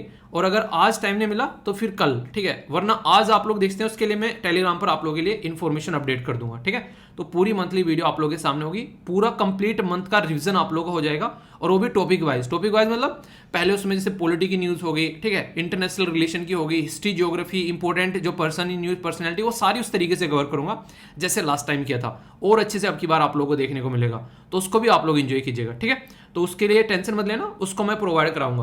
और एक क्वेश्चन की वीडियो आप लोग की आएगी, जो कि मैंने आप लोगों को बोला था, जो भी आप लोगों का क्वेश्चन है बेसिकली जो भी कवर किए गए उसका भी प्रैक्टिस हो जाएगा। पूरा एक मंथली टेस्ट आप लोगों का हो जाएगा वो, तो वो भी लगभग 2 घंटे करीब की वीडियो आप लोग की बन जाएगी। उसको भी पार्टिसिपेट करिएगा अच्छे से, ताकि कोई भी दिक्कत आप लोगों की न रहे। तो ये हो सकता है तो अच्छे से पार्टिसिपेट करना, ताकि मेरा मोटिवेशन बना रहे। आप लोग पार्टिसिपेट नहीं करते हो, मेहनत करवा कर फिर निकल लेते हो, तो मुझे पेपर नहीं देना, आप लोगों को पेपर देना है, तो आप लोगों को पार्टिसिपेट करना है, ठीक है। मैं तो ये बोलूँगा अंकल आंटी को कि बैठ कर इनका पेपर लगवाना, क्योंकि ये कई बार ना लापरवाही बरत देते हैं, तो लापरवाही नहीं होनी चाहिए, ठीक है। आइए इसी बात पर आप लोगों को चिप्स खिलाता हूँ। चिप्स खिलाता हूँ? बिल्कुल नहीं, चिप्स से जो है अपनी डिस्टेंस बना के रखिएगा, ठीक है। तो ये जो चिप्स हैं ये वो वाले चिप्स नहीं है, यहाँ पर मैं चिप की बात कर रहा हूँ, जो सेमीकंडक्टर चिप होती है उसके बारे में आर्टिकल है यहाँ पर। हमारे देश में सेमीकंडक्टर की चिप की जो इंडस्ट्री है उसको पुश देने के लिए यहाँ पर गवर्नमेंट जो है वो कई सारे जो है एक तरीके से हथियार लेकर आ रही है, यानी कि उसको इंप्लीमेंट करने की बात कर रही है। तो गवर्नमेंट की पॉलिसीज क्या है इसको लेकर, वो सारी बातें किस तरीके से हम लोग को इसके ऊपर काम करना चाहिए, वो सारी चीजें आप लोगों को देखने को मिलेगी। तो जीएस पेपर 2 और 3 के अंदर आप लोग इसको काउंट कर सकते हैं। सेंट्रल गवर्नमेंट के द्वारा यहां पर क्या किया जा रहा है, सेमीकंडक्टर की चिप या फिर जो डिस्प्ले है उसके बारे में यहां पर काम करने के लिए काफी अच्छा एक इनिशिएटिव है, ताकि लगभग 10 बिलियन का इन्वेस्टमेंट यहां पर आप लोगों को देखने को मिलेगा। यानी कि देखिए कोई भी काम स्टार्ट करना होता है ना एक ऐसे स्केल पर कि पूरा देश जो है वो एक तरीके से उसको फायदा पहुंच सके, तो कुछ बड़ा आप लोगों को सोचना पड़ेगा यहाँ पर। तो ये चिप्स खाकर फिर काम नहीं चलेगा, फिर भाई साहब कुछ बड़ा सोचना पड़ेगा। क्यों? रीजन देखिए, आज के डेट में कोई भी चीज अगर आज के डेट में आप लोग यूटिलाइज कर रहे हैं जिसमें इलेक्ट्रॉनिक फॉर्म में कुछ चीजें आप लोगों को देखने को मिलती है, उसमें चिप आप लोगों को देखने को मिलेगी। मतलब आप लोगों के रिमोट से लेकर मोबाइल से लेकर हवाई जहाज तक अगर आप लोग बात करोगे उसके अंदर ये सारी चिप देखने को मिलेगी। आप लोगों को याद होगा मैंने कोविड-19 के टाइम पर बताया था कि गाड़ी की सर्विस कराने जब गए वहां पर, तो उसमें कई मतलब इतने दिन पहले जैसे सर्विस कराने गए तो उसको वो काम था कि झट मंगनी पड़ भी आप पर, लेकिन अब जब यहां पर जा रहे थे तो उसमें महीनों लग गए, ठीक है। वो कंडीशन यहां पर देखने को मिली। तो इसका मतलब था चिप की शॉर्टेज हो गई, और वो किसकी वजह से हुई? वो ही चाइना की वजह से। चाइना में कोविड-19 की वजह से जो है लॉकडाउन लग गया, और उसके लॉकडाउन का खामियाजा जो है वो पूरी दुनिया को झेलना पड़ा। तो अब यहां पर दुनिया को समझ में आ गया कि दूसरे के कंधे पर हाथ रखकर आप लोग चलना सीख सकते हो। अगर दौड़ना है तो आप लोगों को अपने ही पैरों पर चलना पड़ेगा। तो इसीलिए यहाँ पर इंडिया के द्वारा भी यहाँ पर ये चीज़ें समझ ली गई, और हम लोगों ने बोला कि अब अपने पैरों पर हम लोगों को दौड़ना है। तो इसके चलते हम लोगों ने भी जो है काम करना स्टार्ट कर दिया, ठीक है। और उसके लिए क्या करना पड़ता है, देखिए कोई भी काम अगर करना है तो आप लोगों को 3 चीज़ों पर ध्यान देना पड़ता है, ठीक है। एक तो बहाने जो है उससे दूर रहना पड़ेगा कि नहीं अब नहीं कल कर लेंगे। अगर गवर्नमेंट बोलने लगे जैसे नॉर्मली जैसे गवर्नमेंट आती है, जैसे उस टाइम पर कई सारे नहीं एक तरीके से वो दिए जाते हैं आश्वासन, ये करेंगे वो करेंगे, पर लेकिन उससे काम नहीं चलता है। तो बहानों से दूर रहना है, ठीक है। तो ये चीज़ें बदलनी पड़ेगी, ठीक है। दूसरा आलस, जैसे आप लोगों के अंदर आलस है ऐसे गवर्नमेंट के अंदर भी आलस है, जब तक पुश नहीं करते हैं तो वो यहाँ पर काम नहीं करती है, ठीक है। तो समस्याओं को मौके में कन्वर्ट करना है, ये तीसरा सबसे बड़ा है। ये 3 काफी इंपॉर्टेंट पॉइंट है। सबसे बड़ा तो बहाना नहीं बनाना है, दूसरा आलस, और तीसरा जब प्रॉब्लम आ गई है तो प्रॉब्लम को आप लोगों को किस में कन्वर्ट करना है, आप लोगों को मौके में कन्वर्ट करना है। जैसे कोविड-19 की प्रॉब्लम आ गई, अब पता है चाइना से सप्लाई आ नहीं रही है, तो क्यों ना हम लोग अपने ही देश में यहाँ पर कुछ ऐसा सिस्टम स्टैब्लिश कर दें कि इसके चलते लोगों को भी जॉब मिल जाए, और इसी के चलते यहाँ पर जो है अपनी ही कंट्री में हम लोग आत्मनिर्भर हो जाएं। तो इस पर काम करने की बात की जा रही है। फिलहाल के टाइम पर अगर आप लोग बोलो कि कौन कौन यहां पर इस फील्ड के बादशाह हैं, तो इस फील्ड के बादशाह आप लोगों को देखने को मिलेंगे यूनाइटेड स्टेट ऑफ अमेरिका, ठीक है। आज की डेट में सबसे टॉप पर आप लोग यहाँ पर ये नजर आएंगे। सबसे टॉप पर कौन चल रहा है यहाँ पर? ये यूएसए चल रहा है, ठीक है। अगर दुनिया में बात करें 47% जो मार्केट आप लोगों को यहाँ पर देखने को मिलेगी, जिसके ऊपर काम करने वाली बात है। दूसरे नंबर पर शानदार तरीके से परफॉर्मेंस आप लोगों को देखने को मिलेगी किसकी? ये है साउथ कोरिया की। हालांकि पहले यहाँ पर जापान टॉप पर हुआ करता था, पर लेकिन जापान जो है लगभग आप लोगों को तीसरे नंबर पर यूरोपियन यूनियन के साथ में मिला हुआ मिलेगा। कई सारे फोन आप लोगों ने देखे होंगे, इंटरेस्टिंग स्टोरी सुनाता हूँ। आईफोन जो है आज के डेट में काफी लार्ज स्केल पर चाइना के अंदर मैन्युफैक्चर होते हैं, पर लेकिन फिलहाल जो है आईफोन मैन्युफैक्चरिंग की जो बात चल रही है हमारे देश में, बोला जा रहा है कि टाटा ग्रुप जो है वो यहाँ पर मिलकर काम करेगा ताइवान की कंपनी के साथ में। ताइवान में जो भी माल बनता है उसके ऊपर मेड इन चाइना लिखा होता है। तो ताइवान वाले ये बोलते हैं कि जब हमारे ऊपर मेड इन चाइना लिखा हुआ है तो हम लोग चाइना के अपने अंदर यहाँ बनाए क्यों? क्योंकि रीजन उसका ये कि ताइवान को चाइना का पार्ट माना जाता है, और जो भी उसके खिलाफ जाता है तो इसका मतलब है कि चाइना के खिलाफ चला गया। तो इसलिए ताइवान जो है वो बोल रहा है कि इंडिया में आकर हमारी कंपनी मैन्युफैक्चर करेगी, चाइना का नाम नहीं होना चाहिए, भले ही उसके ऊपर मेड इन इंडिया लिखा हो, ठीक है। तो ताइवान हमारा अच्छा दोस्त बन रहा है यहाँ पर आकर।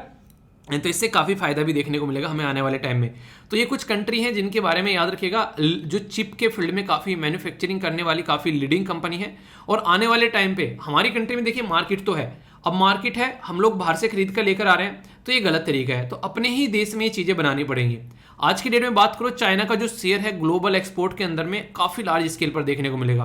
पीसीज में 70%, सेल फोन में लगभग 50%, टीवी मॉनिटर में लगभग 36%। तो ये सिचुएशन है यहाँ पर। तो ये जो चिप है सेमीकंडक्टर, ये काफ़ी बड़ा रोल प्ले करती है। और ये पहले इनका साइज जो है कुछ और हुआ करता था, अभी फिलहाल जो है आप लोगों को पैटर्न देखने को मिलेगा। सेमीकंडक्टर की जो पैकेजिंग हिस्ट्री है, ये एक स्लाइड मैंने आप लोगों के सामने लगाई है यहाँ पर।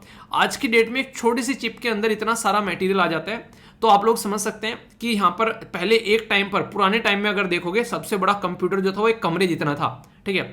आज के डेट में आप लोग मोबाइल जो है वो पूरा कंप्यूटर हो चुका है, और आपकी आज के डेट में आप लोग उसको पॉकेट में लेकर घूमते हो। तो रियलिटी में उसके अंदर क्या नहीं है, आप लोग देखो एक मिनट के लिए, मोबाइल के अंदर क्या नहीं है आज के डेट में।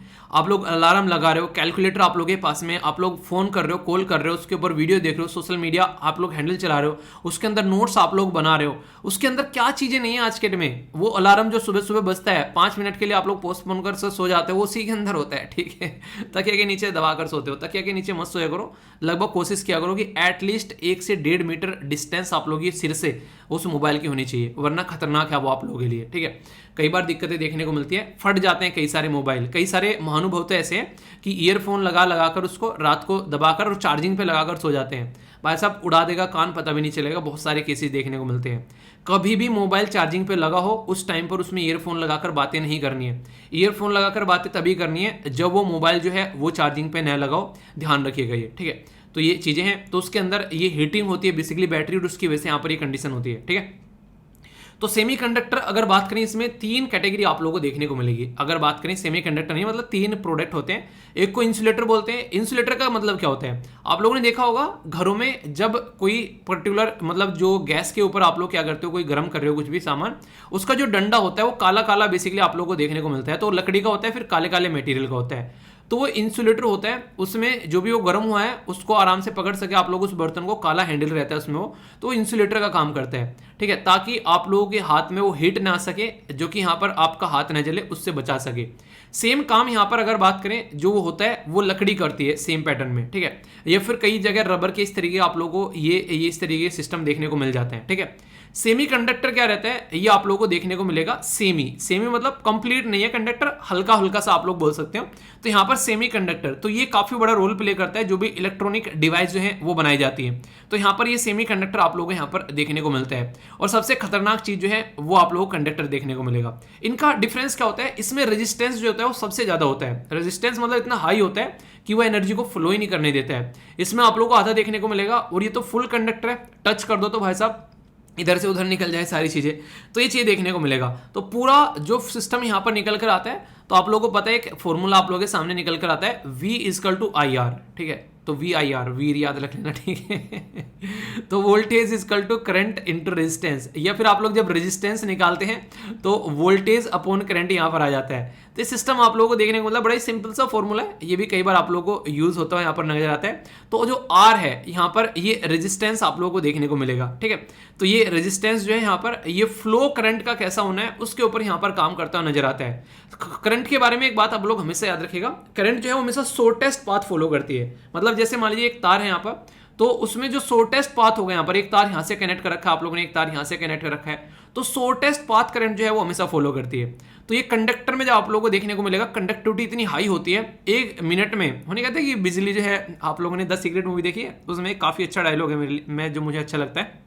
उसमें कहता है कि बिजली का इस्तेमाल जो है वो आप लोगों के ऊपर डिपेंड करता है कि आप लोग कैसे करना है। बिजली से जो आप लोग खाना भी पका सकते हैं और बिजली से आप लोग इंसान को भी पका सकते हैं, ठीक है। तो कोई भी चीज आप लोगों के पास में है तो उसका इस्तेमाल आप लोग कैसे करें उसके ऊपर डिपेंड करेगा। तो कंडक्टिविटी कितनी हाई है, इसका मतलब है कि रेजिस्टेंस जो है वो काफी लो है, तो काफी फास्ट तरीके से यहाँ पर ये चीज देखने को मिलती है। इसीलिए जो मोटर वगैरह होते हैं, ये आप लोगों ने देखा हो कॉपर के तार के बांधे जाते हैं, ठीक है। तो वो सिचुएशन आप लोग यहाँ पर समझ सकते हैं। तो इस पर्टिकुलर एरिया के ऊपर हम लोग कई सारी कंट्री के ऊपर डिपेंडेंट रहते थे, अब वो कंट्री की डिपेंडेंसी हम लोग को यहाँ पर घटानी पड़ेगी।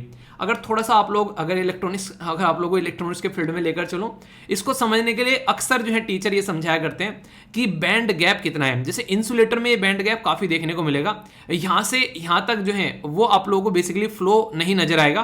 फिर यहाँ पर सेमीकंडक्टर में कुछ कुछ फ्लो देखने को मिलेगा और कंडक्टर में गैप बिल्कुल खत्म, तो कंडक्टर यहाँ पर ऐसा देखने को मिलेगा। तो ये कुछ बेसिक चीजें हैं। वैसे ये बोलूंगा इतना घुसना नहीं है इसके अंदर में, एक हल्का सा आइडिया आप लोग कम से कम जरूर रखिएगा, क्योंकि कल को क्वेश्चन बन जाए तो वहां पर जनरल नॉलेज आप लोग की टेस्ट चेक की जाती है, स्पेशलाइज नॉलेज नहीं चेक की जाती है। स्पेशलाइज नॉलेज का मतलब तो फिर ये हो गया कि भाई साहब इंसान जो है उसको सारी चीजें पता होनी चाहिए, लेकिन वहां पर क्या रहता है एक जर्नलिस्टिक फॉर्म में वो आप लोगों से पूछते हैं ताकि आप लोग जो है चीजों को अंडरस्टैंड कर सको। ठीक है, तो ये यहाँ पर आप लोग याद रखिएगा।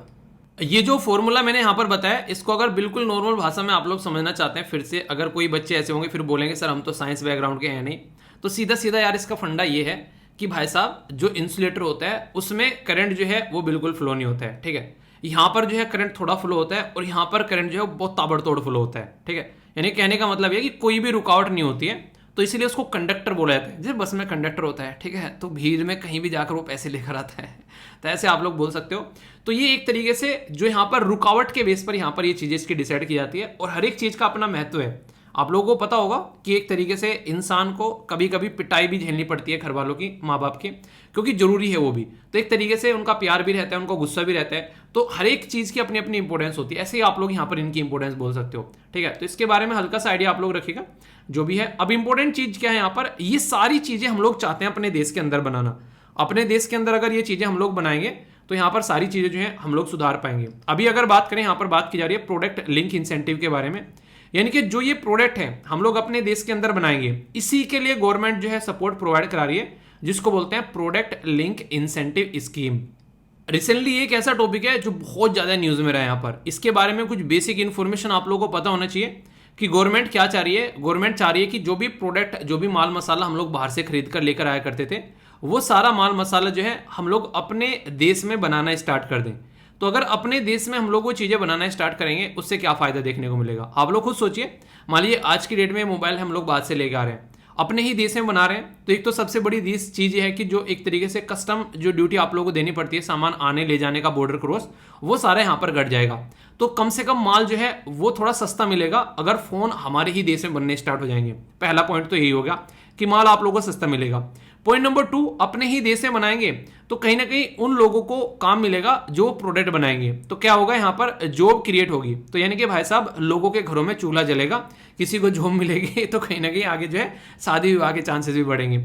जो बेरोजगार लोग हैं, एक बच्चा कह रहा है कि सर 4 साल हो गए जॉब नहीं लगी है, समझ में नहीं आ रहा कब जॉब लगी कब शादी होगी। ठीक है तो जॉब के लिए जिसको बेसिकली बात चल रही है कि शादी होगी जॉब लगेगी, तो उसमें भी यहाँ पर कई सारे लोगों के जो हैं वो घर बच जाएंगे। ठीक है, और सबसे बड़ी बात ये, दूसरी कंट्री के ऊपर डिपेंडेंसी कम हो जाएगी। मतलब उस देश से खरीद कर लेकर आ रहे हैं, कोविड-19 आ गया, लॉकडाउन लगा के बैठ गया भाई साहब जरा सी देर में, और उसने तो लॉकडाउन लगा लिया, अब हमारे देश में तो चीजें चल रही है ना, अब हमारा देश कैसे चलेगा। तो अगर अपने देश में हम लोग ये चीजें बना लेते हैं तो इससे क्या रहेगा, अपने हिसाब से हम लोग चीजों को लेकर चल सकते हैं। तो काफी इंपॉर्टेंट चीज ये है कि हम लोगों को दूसरे देश के ऊपर डिपेंडेंसी जो है वो कम जब हो जाती है, तो ये हमारे देश की सिक्योरिटी के लिए भी काफी इंपॉर्टेंट हो जाता है। जैसे मैं डिफेंस के बारे में बोलूं, यानी कि अगर बात करें अपनी आर्मी के बारे में, हम लोग बाहर से हथियार खरीद कर लेकर आ रहे हैं, कल को पता चला जो रसिया है वो भी पाकिस्तान को हथियार दे रहा है, और रसिया जो है हमको भी हथियार दे रहा है, सेम हथियार पाकिस्तान को दे रहा है, सेम हथियार हमको दे रहा है। कल को कोई दिक्कत आ गई है, पता चला वहां पर रसिया पाकिस्तान को सपोर्ट कर रहा है, हमको सपोर्ट करना मना कर दिया चाइना के प्रेशर में आकर।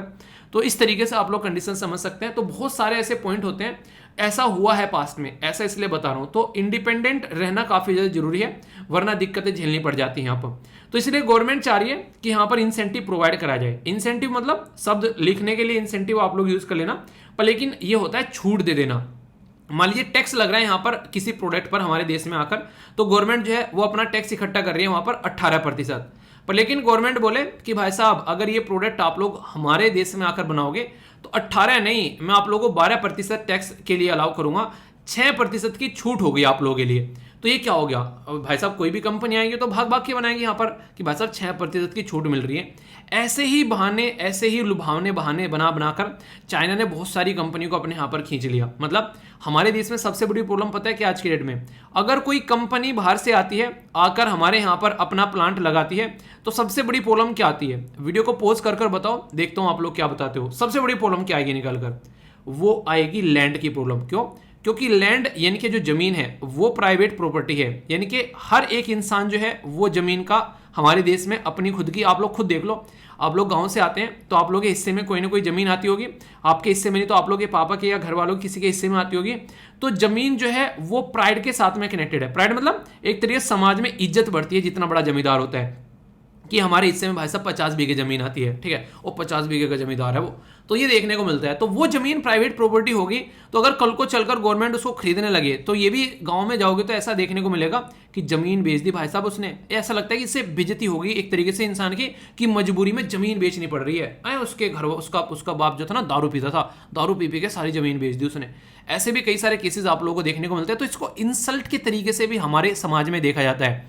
पर लेकिन चाइना में क्या है, मैक्सिमम सारी चीजें जो हैं वो सरकारी हैं, गवर्नमेंट के हाथ में है। तो जिसको चाहिए भाई साहब 500 एकड़ का एरिया चाहिए, चाइना बोला ठीक है आ जाओ, बिल्कुल शानदार सजा के प्लेट में देंगे, बस तुम आके काम धंधा स्टार्ट तो करो। तो तुरंत आओ, स्टार्ट करो काम धंधा, जुड़ गया काम, जरा सी देर में हो गया काम। तो चाइना में ये चीजें बड़ी आसानी से आप लोगों को देखने को मिलती है। तो ये ऐसी ऐसी प्रॉब्लम है हमारे देश के अंदर में जिसका सोल्यूशन जो है थोड़ा सा टफ पड़ जाता है, इसीलिए हमारी कंट्री में इस तरीके से जो इंडस्ट्री है वो स्टेब्लिशमेंट नहीं हो पाता है।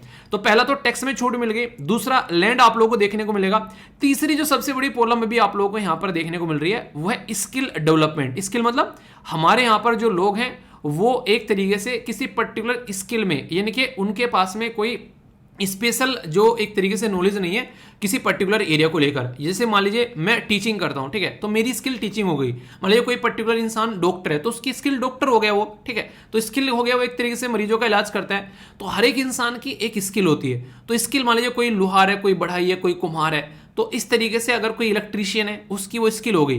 तो वो स्किलफुल लोग हमारे देश में काफी कम देखने को मिलते हैं जितनी उसकी रिक्वायरमेंट है मार्केट के अंदर में। चाइना में उनके द्वारा स्किल डेवलपमेंट के ऊपर बहुत काम किया गया, पर हमारे यहाँ पर अभी हम लोगों ने ये चीजें काम करने स्टार्ट की हैं जिसकी वजह से दिक्कतें देखने को मिलती हैं, ठीक है। तो उसके ऊपर भी काम करना काफी जरूरी है और हमारा देश काम कर भी रहा है उसके ऊपर में।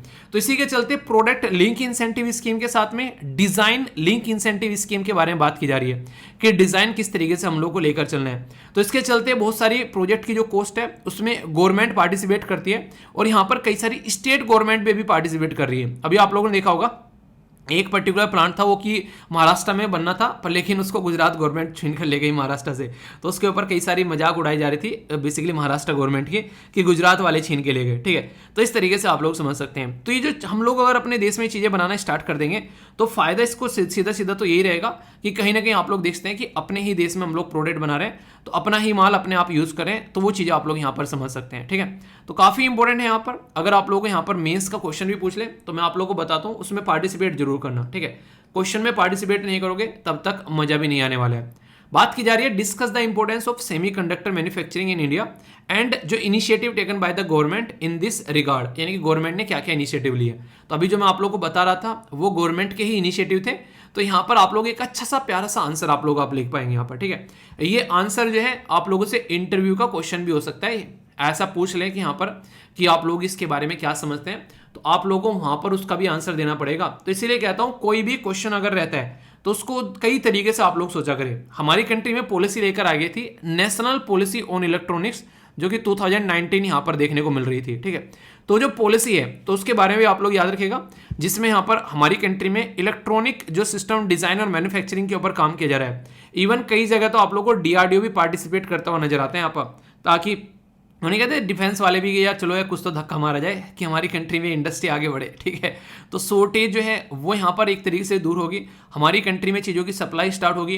तो इसमें कैबिनेट के द्वारा अभी 76,000 करोड़ रुपए सेमीकंडक्टर में लगाने की बात की थी, जिसके चलते हमारी कंट्री में जो है ये चीज़ें बनाई जाएंगी और आने वाले टाइम में ये सारी चीज़ें काफ़ी शानदार तरीके से आगे बढ़ती नजर आएंगी।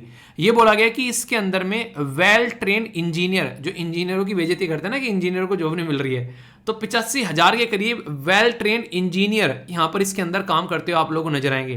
ठीक है, तो इससे आप लोग समझ सकते हैं हाई क्वालिटी वाली जॉब जो है वो 35,000 से लेके 35,000 तक लगभग डायरेक्ट जॉब मिलने वाली है, हाई क्वालिटी, और इसी के साथ में इनडायरेक्ट जो है वो लगभग 1 लाख से भी ज्यादा जॉब क्रिएट होने वाली है। तो ये देखो आप लोग, ये फायदा होता है। अब मान लीजिए हम लोग ये सारा सामान बाहर से खरीद कर ले आते हैं, जॉब किसको मिलती है? चाइना वालों को मिलती है। शादी किसकी होती है? चाइना वालों की होती है। हमारे यहाँ तो किसी की शादी नहीं होती, तो इसलिए हम लोग को इनके ऊपर काम करना पड़ेगा।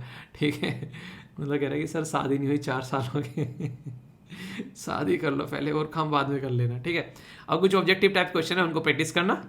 ये जो क्वेश्चन है 2018 में यहाँ पर बेसिकली यूपीएससी के द्वारा पूछा गया, और यहाँ पर बात की जा रही है पर्टिकुलर हमारी कंट्री में सोलर पावर प्रोडक्शन के बारे में। खासकर अगर बात करें सोलर पावर प्रोडक्शन में जब हम लोग यूज़ करते हैं तो सिलिकॉन वेफर यूज़ करते हैं। तो उसके चलते यहाँ पर बात की जा रही है जो फोटोवोल्टिक यूनिट में कि इंडिया जो है 3rd लार्जेस्ट है वर्ल्ड में। यहाँ पर जब इसकी मैन्युफैक्चरिंग के बारे में बात करते हैं, ये ऐसी स्टेटमेंट आप लोगों को तुरंत बता देगी ये सही है या फिर गलत है। ठीक है, आगे बात की जा रही है सोलर पावर जो यहाँ पर टैरिफ है, ये यहाँ पर डिटरमाइन किए जाते हैं solar energy consumption of India के द्वारा। ठीक है, अगर बात करें कौन सी स्टेटमेंट करेक्ट है, ए बोला गया ओनली 1, ओनली 2, बोथ या फिर नाइदर। तो सही स्टेटमेंट क्या है? सही स्टेटमेंट है यहाँ पर डी, इनके दोनों की दोनों स्टेटमेंट गलत है, क्योंकि अभी मैंने आप लोगों को बताया मैक्सिमम चीज़ें हम लोग इंपोर्ट करते हैं, तो 3rd लार्जेस्ट कैसे हम लोग हो सकते हैं? तो ये पॉसिबिलिटी नहीं है, बिल्कुल गलत है। और जब बात करते हैं यहाँ पर सोलर पावर टैरिफ के बारे में, तो ये सेंट्रल इलेक्ट्रिसिटी जो रेगुलेटरी कमीशन है, ठीक है, तो वो आप लोगों को यहाँ पर काम करता हुआ नजर आता है, और स्टेट इलेक्ट्रिसिटी रेगुलेटरी कमीशन, तो यहाँ पर उसके द्वारा बिडिंग यानी कि बोली लगाई जाती है, और उसके बाद में डिसाइड किया जाता है कि इसका रेट क्या रहने वाला है।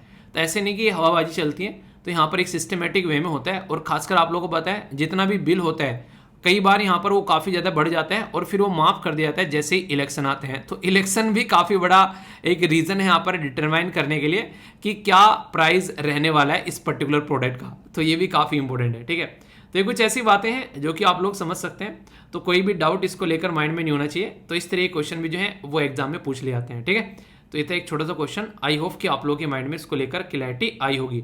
अगर डाउट हुआ करे तो उसको पूछ लिया करो, डाउट नहीं होना चाहिए। ठीक है, आगे चलते हैं।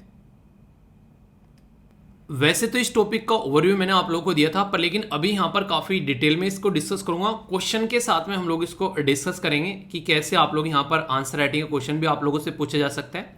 जैसे कि आप लोग देखते हैं, बोला गया है right of every women to make reproductive choice without undue interference from the state. तो इसके ऊपर आप लोग कमेंट करना है, यानी कि हर एक महिला का अधिकार है कि जो भी रिप्रोडक्टिव राइट होते हैं, प्रजनन, उसमें कोई भी इंटरफेयर न करे। यानी किस वुमेन को अपनी प्रेगनेंसी कंसीव करनी है, कब उसको टर्मिनेट करना है, तो यहाँ पर ये उसके खुद के अधिकार होने चाहिए, इसमें कोई आकर इंटरफेयर न करे। ये काफ़ी बड़ा केस अभी निकल कर आया सुप्रीम कोर्ट के द्वारा, तो हर एक न्यूज़पेपर के द्वारा काफ़ी डिटेल में इसको कवर किया गया। और खासकर जो फोकस दिया गया है, कोई सिंगल है यहाँ पर, कोई यहाँ पर अनमैरिड है, तो यहाँ पर उनके पास भी खुद के अधिकार हैं, उनका सेफ लीगल अबॉर्शन भी अगर उनको कराना है, तो यहाँ पर ये सुप्रीम कोर्ट बोलते हैं कि ये उनके खुद के अधिकार हैं, आप लोगों को इसमें इंटरफेयर नहीं करना है। क्योंकि देखिए, जब आप लोग जानते हैं कि कोई भी अगर वुमेन जो है वो प्रेग्नेंट होती है, तो पूरा एक प्रोसीजर आप लोगों को यहाँ पर देखने को मिलेगा। प्रेगनेंसी जो है वो 9 महीने नॉर्मली आप लोगों के सामने यहाँ पर निकल कर आती है। 9 महीने के बाद में फिर आगे भी बच्चा जो है लगभग 2 से 3 साल तक जो है मैक्सिमम मदर के ऊपर डिपेंडेंट रहता है, जहां भी जाएगा माँ के पीछे पीछे घूमता रहेगा। आप लोग कई बार बोलते हैं कि अपनी माँ की पूंछ बना हुआ है तो वो चीज़ें जो निकल कर आती हैं, ये कहने का मतलब ये कि कई सारे बच्चे आप लोगों को देखने को मिले, कोई टच भी कर देता ई ची ची ची करते रहते हैं, कुछ ऐसे होते हैं कि मस्त मोला रहते हैं। तो यहाँ पर वो सारी रेस्पॉन्सिबिलिटी कहीं ना कहीं महिला की आती है। अगर कोई महिला ऐसी है जो कि आज की डेट में कामकाजी महिला है, ठीक है, अगर उसको एक बच्चे को जन्म देना है, तो ये समझो कि लगभग 2 साल जो है वो एक तरीके से कैरियर में पीछे हट जाती है। ठीक है, इसी के साथ में आप लोगों को देखने को मिलेगा कई सारी अभी हमारी एसएलए फैमिली मेंबर भी ऐसी हैं जिनके 2-2 3-3 बच्चे हैं, और उसके बाद भी उनके द्वारा प्रिपरेशन जो है वो स्टार्ट की जा रही है। तो यार ये तो एक तरीके से सैल्यूट करने वाली बात है यहाँ पर, अपने आप को इतना काम करने के बाद में फिर से इस मुकाम पर लाकर रखना। और यही बात मैंने बोली थी कि मैरी कॉम जी जो है, एक बार उनकी आप लोग बेसिकली उनसे रिलेटेड जो स्टोरी है जरूर पढ़िएगा कि उनकी लाइफ में क्या क्या स्ट्रगल उन्होंने झेलने पड़े हैं। तो ये अधिकार अगर वुमेन को यहाँ पर मिलते हैं हमारे देश में, तो कहीं ना कहीं उनकी जिंदगी थोड़ी सी आसान हो जाती है। तो इसीलिए यहाँ पर अभी जो सुप्रीम कोर्ट ने बोला है कि 24 वीक जो दे रखा है यहाँ पर कि कोई भी अपनी प्रेगनेंसी को जो है बेसिकली गिरा सकता है, एक तरीके से अबॉर्ट कर सकते हैं, तो राइट ऑफ एवरी वुमेन है यहाँ पर, ठीक है, चाहे उसकी शादी हो रखी हो चाहे शादी न हो रखी हो। तो यहाँ पर मैरिटल स्टेटस यानी कि शादी का जो टैग है वो डिसाइड नहीं करेगा कि भाई साहब ऐसा कुछ होना है। आप लोग बोलोगे ऐसा कैसे बोल दिया, शादी तो हमारी कंट्री में काफ़ी इंपॉर्टेंट एक चीज़ है जिसको फॉलो किया जाता है, पर लेकिन हमारी कंट्री में लिविंग रिलेशनशिप वाली बात भी आप लोगों को देखने को मिलेगी, जिसमें सुप्रीम कोर्ट ने खुद बोला है कि आर्टिकल 21 जो है आप लोगों को अधिकार देता है कि आप लोग अपनी जिंदगी जो है अपनी चॉइस के हिसाब से जीकर चल सकते हैं। उसमें आप लोगों को किसके साथ में शादी करनी है, किसके साथ में रहना है, किसके साथ में किस तरीके से लाइफ को एंजॉय करना है, ये आप लोगों की प्राइवेसी का भी अधिकार आप लोगों को यहाँ पर देखने को मिलता है। तो उसके अंदर भी यहाँ पर आता है, तो उसके तहत यहाँ पर ये सारी चीज़ें निकल कर आती है। तो कहने का मतलब यहाँ पर यह है कि अभी फिलहाल के टाइम पर अगर किसी को अपनी मेडिकल जो है प्रेगनेंसी जो है वो टर्मिनेट करनी है, और यहाँ पर पहले क्या था 1971 का जो कानून था उसमें दिक्कतें ये देखने को मिलती थी कि यहाँ पर बेसिकली ये चीज़ें अलाउ नहीं थी, ठीक है, अनमैरिड वुमेन यहाँ पर उसमें अलाउ ही नहीं थी, उनको रोका जाता था, ओनली मैरिड वुमेन के लिए यहाँ पर चल रहा था। तो यानी कि पुरानी चीज़ें चली हुई आ रही थी, पर लेकिन फिलहाल के टाइम पर अभी यहाँ पर वो चीज़ें जो हैं वो साइड में हो गई हैं। तो जो पुराना कानून था उसको ठंडे बस्ते में डाल दिया गया है। अभी नया कानून आप लोगों को देखने को मिलेगा 2021 का, जिसमें कई सारी चीज़ें जो हैं यहाँ पर अभी फिलहाल उनको अलाउ कर दिया गया है। तो मेडिकल टर्मिनेशन ऑफ प्रेगनेंसी 1971 और medical termination of the pregnancy 2021 यानी कि 2021 वाला है, उसमें आप लोगों को यहाँ पर काफ़ी पैटर्न जो है वो चेंज नजर आएगा। कुछ तो टाइम बढ़ा दिया है, पहले 20 हफ्ते की यहाँ पर बेसिकली बात की जाती थी, अब इसको 24 हफ्ते की बात कर दी गई है। और 24 हफ्ते के बाद भी अगर यहाँ पर चीज़ों को चेंज करना है, ठीक है, तो यहाँ पर एक आप लोगों को देखने को मिलेगा मेडिकल प्रैक्टिशनर यहाँ पर देखने को मिलेगा जो कि रजिस्टर है, यानी कि रजिस्टर मेडिकल प्रैक्टिशनर। पहले यहाँ पर जो था उसको 12 वीक का टाइम दिया जाता था, और अगर यहाँ पर उससे चीज़ें चलनी है यहाँ पर फिर 20 वीक से आगे तो 2 मेडिकल रजिस्टर प्रैक्टिशनर थे। अभी यहाँ पर ये 20 और 24 वीक या फिर इसके बाद वाली बातें भी यहाँ पर कर दी गई है। अभी आप लोगों को नॉर्मल तरीके से समझाऊंगा, सारी बातें आप लोगों के माइंड में क्लियर हो जाएंगी। अनमैरिड वुमेन ऑल्सो कवर, इसके अंदर में अनमैरिड वुमेन को भी कवर कर लिया गया है, जो कि पहले कवर नहीं देखने को मिलता था। सीधे सीधा क्या बोला गया, आर्टिकल 21 है संविधान का, जो उनको अधिकार देता है कि वो अपनी जिंदगी अपने हिसाब से लेकर चल सकती है कि उनको बच्चा रखना है या फिर नहीं रखना है। और राइट टू इक्वेलिटी, जो कि हमारा संविधान देता है कि हर एक इंसान जो है वो इक्वल है। ये सारे आर्टिकल 12 से लेके आर्टिकल 35 तक आप लोगों के सामने फंडामेंटल राइट है, ठीक है। तो इसमें आप लोगों को देखने को मिलेंगे, तो ये काफी इंपॉर्टेंट है जिसके बारे में आप लोग याद रखिएगा। एक पर्टिकुलर आर्टिकल है जो कि यहाँ पर बात करता है एक तरीके से अनटचेबिलिटी के बारे में। वो आर्टिकल कौन सा है आप लोगों को यहाँ पर ये बताना है, ठीक है। तो देखता हूँ कौन सा आर्टिकल है यहाँ पर आप लोग बताते हैं। तो यहाँ पर इससे फायदा क्या हो रहा है, इससे फायदा ये हो रहा है कि वुमेन जो है वो अपनी जिंदगी को ज्यादा बेटर तरीके से यहाँ पर एंजॉय कर पा रही है। तो इससे क्या हो रहा है, वो अपने अधिकार जो है उनको समझ पा रही है। और खासकर आज की डेट में अभी एक काफी बड़ा मुद्दा चल रहा है जिसके ऊपर जल्दी ही कोई ना कोई डिसीजन आने वाला आप लोगों को देखने को मिल सकता है आने वाले टाइम में, वो है मैरिटल रेप के बारे में। ये एक ऐसा इशू है जो कि काफ़ी पर्सनल हो जाता है, यानी कि कोई पर्टिकुलर महिला, एक हस्बैंड और वाइफ है, तो वो किस तरीके से अपनी ज़िंदगी को एंजॉय कर रहे हैं। तो वहाँ पर फिजिकल जब रिलेशन की बात आती है तो वो काफ़ी ज़्यादा एक तरीके से अटपटे वाली सिचुएशन हो जाती है। लोग अक्सर इसके बारे में बात भी नहीं करते हैं कि हाँ यार ये कैसे बातें की जा रही है, पर वहाँ पर भी जोर जबरदस्ती आप लोगों को देखने को मिलती है। इसको अगर आप लोगों को समझना है तो मिल्खा सिंह मूवी आप लोग देखेगा। मिल्खा सिंह मूवी में एक सीन उनके द्वारा डाला गया उसकी सिस्टर के साथ में, जब उसके हस्बैंड की बेसिकली जो एक पर्टिकुलर एक सीन है वहां पर वो, तो उसमें दिखाया गया कि कितना ज्यादा टॉर्चर जो है वो झेलना पड़ता है कई बार, ठीक है। तो वो सारी चीजें भी यहाँ पर रुकनी चाहिए, तो उसके ऊपर कई सारी मुहिम जो है उठाई जा रही है। हिस्टोरिकली अगर आप लोग देखोगे तो ये सारी चीज़ें जो है हमारे देश में नॉर्मली एक तरीके से बिल्कुल ही अलग तरीके से देखी जाती हैं, पर लेकिन जैसे जैसे इसके ऊपर बातें आगे बढ़ी तो आज की डेट में इनके ऊपर बातें बढ़ती हैं। 1971 में जब कानून आया फिर यहाँ पर चीज़ें और थोड़ी सी नॉर्मल की गई। तो अबॉर्शन के कानून पहले यहाँ पर इम्प्रिजनमेंट था, वुमेन को अलाउ नहीं था यहाँ पर अबॉर्शन कराना, इलीगल हुआ करता था 1960s में, पर लेकिन फिर चीज़ों को आगे आगे बढ़ाया गया कि ये इलीगल नहीं होना चाहिए। 3 साल तक का इम्प्रिजनमेंट था यहाँ पर, जो सेक्शन 312 इंडियन पिनल कोड भारतीय दंड संहिता के। फिर इसके बाद में चलकर यहाँ पर पर्टिकुलर कमेटी बनाएगी, शाह कमेटी है, SS शाह कमेटी करके थी वो, जो कि इसके बारे में बात करती है। फिर यहाँ पर चीज़ें थोड़ी सी नॉर्मल की गई और अब तो आप लोगों के सामने सारी चीज़ें मैं डिस्कस कर ही रहा हूँ कि अब इसको और ज़्यादा एक ईजी बना दिया गया है। यहाँ पर इसके चलते चीज़ें देखने को मिलती है। और सबसे बड़ी बात बताऊँ, ये हमारी कंट्री का ओनली इशू नहीं है, सेम पैटर्न आप लोगों को यूएसए में देखने को मिलेगा, वहाँ भी इसको लेकर बवाल हो रहा है। यूएसए में अभी कई सारे स्टेट जो हैं वो यहाँ पर इसके ऊपर बवाल कर रहे हैं। उसका रीज़न क्या है?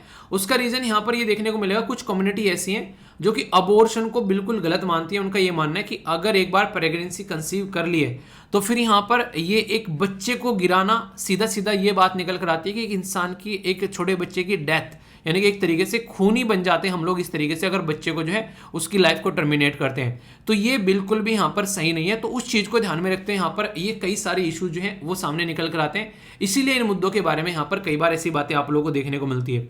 तो जरूरी है यहाँ पर इसके बारे में बात की जाए। कई सारे ऐसे इश्यूज आप लोगों को देखने को मिलते हैं। अबॉर्शन, खासकर दिक्कतें क्या होती है जब अबॉर्शन के बारे में बात करें, सबसे बड़ी प्रॉब्लम ये निकल कर आती है कि अनरजिस्टर्ड लोगों के पास में जाकर अबॉर्ट कराया जाता है चीज़ों को, ठीक है। जब यहाँ पर जिसके पास में अबॉर्शन कराया जाता है उसकी वजह से यहाँ पर कई सारी जो महिलाएं हैं उनकी जान तक चली जाती है।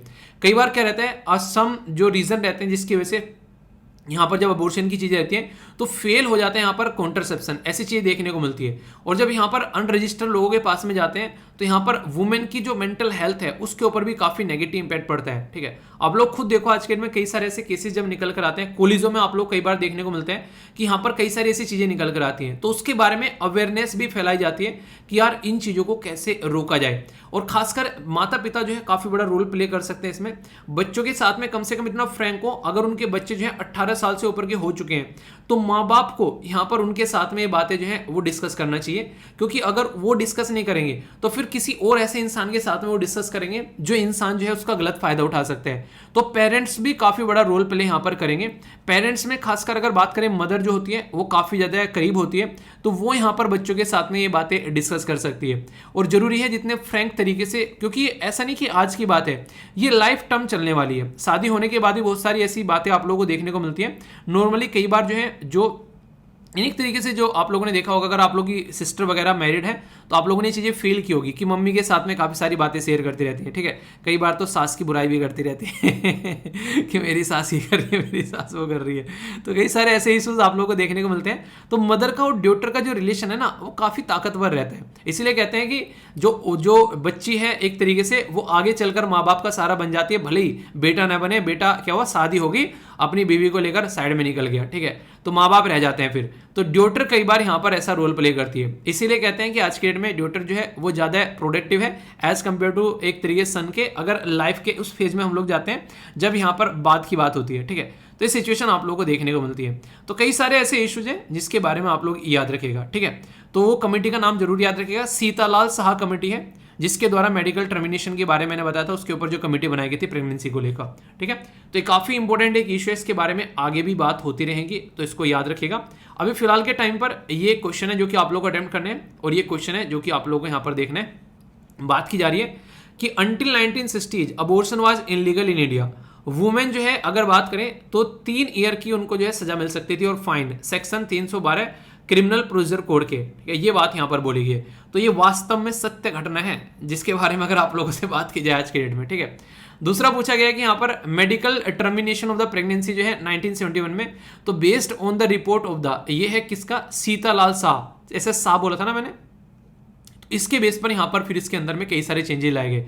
तो यहाँ पर बोला गया कि आप लोगों की स्टेटमेंट ओनली 1, ओनली 2, बोथ, या फिर नन ऑफ द अबव। तो यहाँ पर इनकरेक्ट पूछा गया, ठीक है। और इनकरेक्ट से एक चीज और याद आ गई मुझे यार, एक क्वेश्चन मैंने आप लोगों से डिस्कस किया था, वहां पर इनकरेक्ट लिखा होता है और मुझे लगा कि वो करेक्ट पूछा हुआ है, ठीक है। तो जल्दबाजी में कई बार ऐसी चीजें आप लोग एग्जाम में गलत करते हैं। मैं क्यों गलत कर देता हूँ, मैं इसलिए गलत कर देता हूँ क्योंकि मेरे दिमाग में कई सारी चीजें चलती रहती हैं, ये बताना है वो बताना है, तो मैं कई बार इस तरीके से, तो वो क्वेश्चन आप लोग करेक्ट कर लेना, उसमें इनकरेक्ट पूछा गया है, ठीक है। तो उसके हिसाब से जो कल वाला क्वेश्चन था वो आप लोग समझ गए होंगे, तो उसको आप लोग करेक्ट कर लेना, ठीक है। तो यहाँ पर इनकरेक्ट पूछा गया है, तो इनकरेक्ट के हिसाब से अगर बात करें तो अब सही आंसर क्या होगा, अब आप लोग बताइए। तो क्या आंसर है यहाँ पर, आंसर आप लोगों को इनकरेक्ट पूछा गया, तो आंसर है यहाँ पर क्या, वो है फर्स्ट सही, यानी कि इनकरेक्ट ये है। आप लोग बोलोगे इनकरेक्ट कैसे सर, पूरा तो सही है, इसलिए कहते हैं ध्यान से पढ़ना। सेक्शन 312 पर लेकिन क्रिमिनल प्रोसीजर कोड लिखा हुआ है, और मैंने पढ़ाया क्या था, मैंने पढ़ाया था इंडियन पीनल कोड, भारतीय दंड संहिता। तो ये क्या होता है, ये प्रोसीजर होता है, सजा इसके हिसाब से मिलती है, ये प्रोसीजर होता है जो फॉलो किया जाता है, ठीक है। तो यानी कि कानून में लिखा हुआ है सजा इसके तहत मिलती है, पर लेकिन उस तक पहुंचने का जो तरीका है वह सीआरपीसी। तो ये दोनों में कंफ्यूजन आप लोग नहीं होना, ये काफ़ी इंपॉर्टेंट है, इसके बीच में आप लोगों को डिफरेंस पता होना चाहिए, ठीक है। यानी कि कहने का मतलब अगर मैं थोड़ा सा इसको समझाने की कोशिश करूं तो ऐसा बोल सकते हैं कि एक इंसान ने किसी का मर्डर कर दिया, ठीक है। तो मर्डर कर दिया, यहाँ पर कोई इंसान है, इसका नाम है ए। तो जो ए इंसान को जो सजा मिलेगी वो सजा मिलेगी इंडियन पीनल कोड यानी कि भारतीय दंड संहिता के हिसाब से, ठीक है। पर लेकिन ये इसके लिए इसको जो सजा मिलेगी, इस सजा तक पहुंचाने का जो प्रोसीजर होगा कि हाँ पर इसको सजा दी जानी है इस इंडियन पीनल कोड के तहत, पर लेकिन ये इसको प्रूफ करना, वो प्रूफ करने वाला पूरा तरीका होगा सीआरपीसी के तहत, ठीक है। तो क्रिमिनल प्रोसीजर कोड जो है उसके तहत यहाँ पर वो पूरा प्रोसीजर चलेगा, तब जाकर इसकी सजा मिलेगी। तो ये रास्ता है और ये मंजिल है, ऐसा आप लोग बोल सकते हैं, ठीक है। आई होप कि माइंड में क्लैरिटी आई होगी। तो कोई भी डाउट आप लोगों को इसको लेकर नहीं होना चाहिए, जहां भी डाउट होगा उसको क्लियर करके आगे बढ़ना है, तभी चीजें लंबे समय तक याद रख पाओगे, ठीक है। तो आई माइंड में क्लैरिटी, अगर क्लैरिटी नहीं होगी फिर बोल रहा हूं उसको थोड़ा सा ध्यान रखिएगा, ठीक है। तो माइंड में क्लैरिटी होनी चाहिए। फीडबैक देने में कंजूसी मत बरता करो यार। ऐसा लगता है कि मतलब कल मैं देख रहा था, मतलब ऐसा लगता है कि 1 सेकंड वाला जो फीडबैक होता है उसमें भी आप लोगों को ऐसा लगता है पता नहीं क्या हो जा रहा है। 1 सेकंड लगती है, उसमें फीडबैक आप लोग जरूर दिया करो, ठीक है। तो उससे कई सारी चीज़ें जो हैं वो सही चलती हैं। तो फीडबैक आप लोग जरूर दिया करो। 1 सेकंड लगती है, लाइक डिसलाइक कर बता सकते हैं, ठीक है। तो यहाँ पर चलते हैं। उत्तर प्रदेश जो है उसके अंदर में 4th टाइगर रिजर्व जो है बुंदेलखंड के अंदर में यहाँ पर इसको डिक्लेयर कर दिया गया है। टाइगर फिलहाल काफ़ी ज़्यादा न्यूज़ में है, ठीक है। टाइगर के बारे में आप लोगों ने अभी पढ़ा था कि यहाँ पर टाइगर जो है एक तरीके से छोड़े जा रहे हैं कहीं पर। कहाँ पर छोड़े जा रहे थे, याद आ रहा है कुछ? बताइए, देखता हूँ किस चीज़ को याद आ रहा है। तो अगर उत्तर प्रदेश से आते हैं तो स्टेट पीसीएस के लिए आप लोगों के लिए काफ़ी इंपॉर्टेंट हो जाएगा यहाँ पर ये। तो इसके बारे में आप लोग याद रखते हैं। तो कैबिनेट के द्वारा अभी नोटिफाई किया जा रहा है 4th टाइगर रिजर्व, ठीक है। कहाँ पर? रानीपुर जो वाइल्ड लाइफ सेंचुरी यहाँ पर, ये बेसिकली आप लोगों को देखने को मिलेगा जो चित्रकूट डिस्ट्रिक्ट है उसके अंदर में यहाँ पर ये बातें की जा रही है। तो ये जीएस पेपर 3 के अंदर भी आप लोगों के लिए इंपॉर्टेंट यहाँ पर हो जाता है। तो हल्का सा आइडियाज़ के बारे में आप लोगों को होना चाहिए। वैसे अगर बात करें उत्तर प्रदेश में जो यहाँ पर अब तक कितने हैं, तो आप लोगों को पता होना चाहिए 3 है। ये भी 4th आप लोगों को देखने को मिल रहा है। टोटल टाइगर रिजर्व जो है वो कितने हो जाएंगे देश के अंदर में, इसको मिलाने के बाद में? तो ये 54 हो जाएंगे, क्योंकि अभी रिसेंटली 53वां आप लोगों ने देखा था गुरु घसीटा दास वाला, ठीक है, छत्तीसगढ़ के अंदर में। तो ये अभी यहाँ पर आप लोगों को देखने को मिलेगा रानीपुरवा, ठीक है। तो प्रोडक्शन की बात की जाती है टाइगर रिजर्व, और जब भी टाइगर रिजर्व प्रोडक्शन के बारे में बात करते हैं तो आप लोग याद रखिएगा हमारे देश में एक टाइगर प्रोजेक्ट लेकर आया गया था 1973 में, ठीक है। तो काफ़ी इंपॉर्टेंट है, जिसको आप लोग याद रखते हैं। तो ये आप लोगों को पता होना चाहिए। बाकी पहले आप लोगों से यहाँ पर बात की जाए रानीपुर वाइल्ड लाइफ सेंचुरी के बारे में, तो 1977 में इसको बनाया गया था। टाइगर रिजर्व जो है 4th बन गया अभी ये। फर्स्ट बुंदेलखंड रीजन में आप लोगों को यहाँ पर ये देखने को मिलेगा, ठीक है। तो इसी के साथ में यहाँ पर फ्लोरा एंड फ्यूना यानी कि पेड़ पौधे, फूल पत्तियां और जीव जंतु आप लोगों को देखने को मिलेंगे। अदर टाइगर रिजर्व कौन से हैं? दुधवा, पीलीभीत और इसी के साथ में यहाँ पर यह है अमनगढ़, ठीक है। तो ये याद रखिएगा 3 ये है, अभी चौथा जुड़ गया और चौथा जैसे जुड़ा है ये 54 हो गए टोटल मिलाकर। तो ये छोटी छोटी सी चीजें होती हैं। आप लोगों के राज्य में कितने टाइगर रिजर्व हैं कमेंट बॉक्स में आप लोग बताइए। ये आप लोगों से इंटरव्यू में भी यहाँ पर पूछ ले आते हैं। तो हमारे देश में काफी लार्ज स्केल पर टाइगर रिजर्व आज के डेट में आप लोगों को देखने को मिलेंगे। टोटल मिलाकर 75,000 स्क्वायर किलोमीटर वाला एरिया, लगभग 18 राज्यों के अंदर में 54 टाइगर रिजर्व है, ठीक है। तो कुछ राज्य ऐसे हैं जहां पर नहीं है। 75% जो वाइल्ड जो है टाइगर वो ग्लोबल लेवल के, वो आप लोगों को इंडिया में आप लोगों को देखने को मिलते हैं। हमारे देश में ये चीज़ें काफ़ी लार्ज स्केल पर आप लोगों को नजर आती हैं। तो इसके बारे में कुछ बेसिक चीज़ें हैं। बाकी यहाँ पर इंटरनेशनल लेवल पर भी यहाँ पर ये रहता है कैसे टाइगर को आगे लेकर चलना है। तो इसके बारे में इंटरनेशनल टाइगर जो डे है ये मैंने डिस्कस किया था 29 जुलाई को, आप लोगों को याद होगा, ठीक है। तो India launch project tiger to revive the tiger population. तो ये थीम हमारी थी इंटरनेशनल डे पर, जो हम लोगों ने थीम रखी थी। और इसके बेस पर आप लोगों को पता है हमारी कंट्री में टाइगर की संख्या जो है उसके लिए सेंसस कंडक्ट कराया जाता है। मतलब इंसानों की जनगणना हो या ना हो, अभी आप लोगों को पता है 2022 में आप लोग आ गए, यानी कि जनगणना होनी थी 2021 में। तो अभी इसके ऊपर एक आर्टिकल लिखा गया था एक पर्टिकुलर राइटर के द्वारा, उन्होंने खूब गरियाया गवर्नमेंट को। मतलब ये कह रही है वो राइटर जो, मतलब हमारे देश में इलेक्शन हो रहे हैं, हमारे देश में सारे काम हो रहे हैं जितने होने चाहिए, मूवी रिलीज हो रही है, सब कुछ जो चलना चाहिए सब इंजॉय कर रहे हैं सारी चीजें, पर जनगणना नहीं चल रही है हमारे देश में, ठीक है। मतलब इसको छोड़कर सारे काम किए जा रहे हैं, जो कि काफी गलत है। क्योंकि हमारा देश जब से आजाद हुआ आज तक एक भी बार ऐसा नहीं हुआ कि जनगणना को जो है वो इतना पोस्टपोन कर दिया गया। मान लीजिए कोविड-19 की वजह से थोड़ी दिक्कत हो गई, समझ में आता है, पर लेकिन फिलहाल टाइम पर इसके बारे में कोई बात ही नहीं कर रहे, तो ये बिल्कुल गलत है। तो इसके ऊपर जो है बात करनी चाहिए और काम भी यहाँ पर करना चाहिए। तो यहाँ पर अगर बात करें सबसे ज़्यादा, अगर बात करें आज की डेट में लगभग 3000 के करीब टाइगर आप लोगों को देश के अंदर देखने को मिल जाते हैं। और इसमें सबसे ज़्यादा आप लोगों को मध्य प्रदेश के अंदर देखने को मिलेंगे। मध्य प्रदेश के अंदर 526 के करीब है अकेले मध्य प्रदेश के अंदर में। कर्नाटक में 524 है। तो यहाँ से अगर आप लोग बात करेंगे, रसिया में टोटल मिलाकर 433 हैं, हमारी कंट्री में 3000 हैं और दूसरे नंबर पर रसिया है। आप लोग इससे अंदाजा लगा लो कि हमारा और यहाँ पर इन देशों का क्या मुकाबला है। तो कोई मुकाबला ही नहीं है भाई साहब, ठीक है। तो गाना ने मुकाबला नहीं होगा, ठीक है। तो हमारा देश जो है टाइगर रेंज में जब आप लोग बात करोगे तो टॉप पर है, तो नंबर 1 पर है रसिया है, और बाकी चाइना भी है कुछ कुछ एक दो। तो यहाँ पर ये चीज़ें आप लोगों को देखने को मिलेगी। आखिर इतने टाइगर कैसे बढ़े, तो अभी मैंने आप लोगों को बताया टाइगर सेंसस, और इसी के साथ में प्रॉपर ऑथोरिटी बना रखी है हम लोगों ने, नेशनल टाइगर कंजर्वेशन अथॉरिटी, जो कि इसी मुद्दे के ऊपर बात करती है। तो इसलिए आप लोगों को यहाँ पर ये चीज़ें जो है शानदार तरीके से आगे बढ़ती यहाँ पर नजर आएंगी। नेशनल टाइगर कंजर्वेशन अथॉरिटी जो है वो इसी पर्पज के लिए बनाई गई, और हमारे देश में टाइगर प्रोजेक्ट 1973 में लाया गया, ये इन्हीं चीज़ों को ध्यान में रखते हुए, ठीक है। तो बेसिक चीज़ें, कंफ्यूजन नहीं होना चाहिए, अगर कंफ्यूजन हो तो दूर रखना। आप लोगों से पूछ जाए, टाइगर है एक साइड में, जैगवार है, ठीक है, चीता है, इनमें से किसको आप लोग पसंद करते हैं? एक साइड में लोयन है, ठीक है। तो चारों में से आप लोगों का फेवरेट कौन सा है, आप लोग बताइए। एक बच्चा कह रहा था एक दिन ने, मैंने बोला कि अभी चीता हमारी कंट्री में ऐड किया गया है, कह रहा है कि सर चीता मुझे पसंद था, पर जब से पता चला वो बिल्ली की तरह म्याऊ म्याऊ करता है, सर मेरा तो मोटिवेशन ही डाउन हो गया। यार वो तो उसकी नेचुरल चीज़ें हैं, उसमें आप लोग क्या बोल सकते हैं, पर लेकिन उसको देखकर मोटिवेशन डाउन नहीं होना चाहिए, और भी अच्छी अच्छी चीज़ें हैं उसकी बेचारे की, तो वो चीज़ें आप लोग देखो, ठीक है।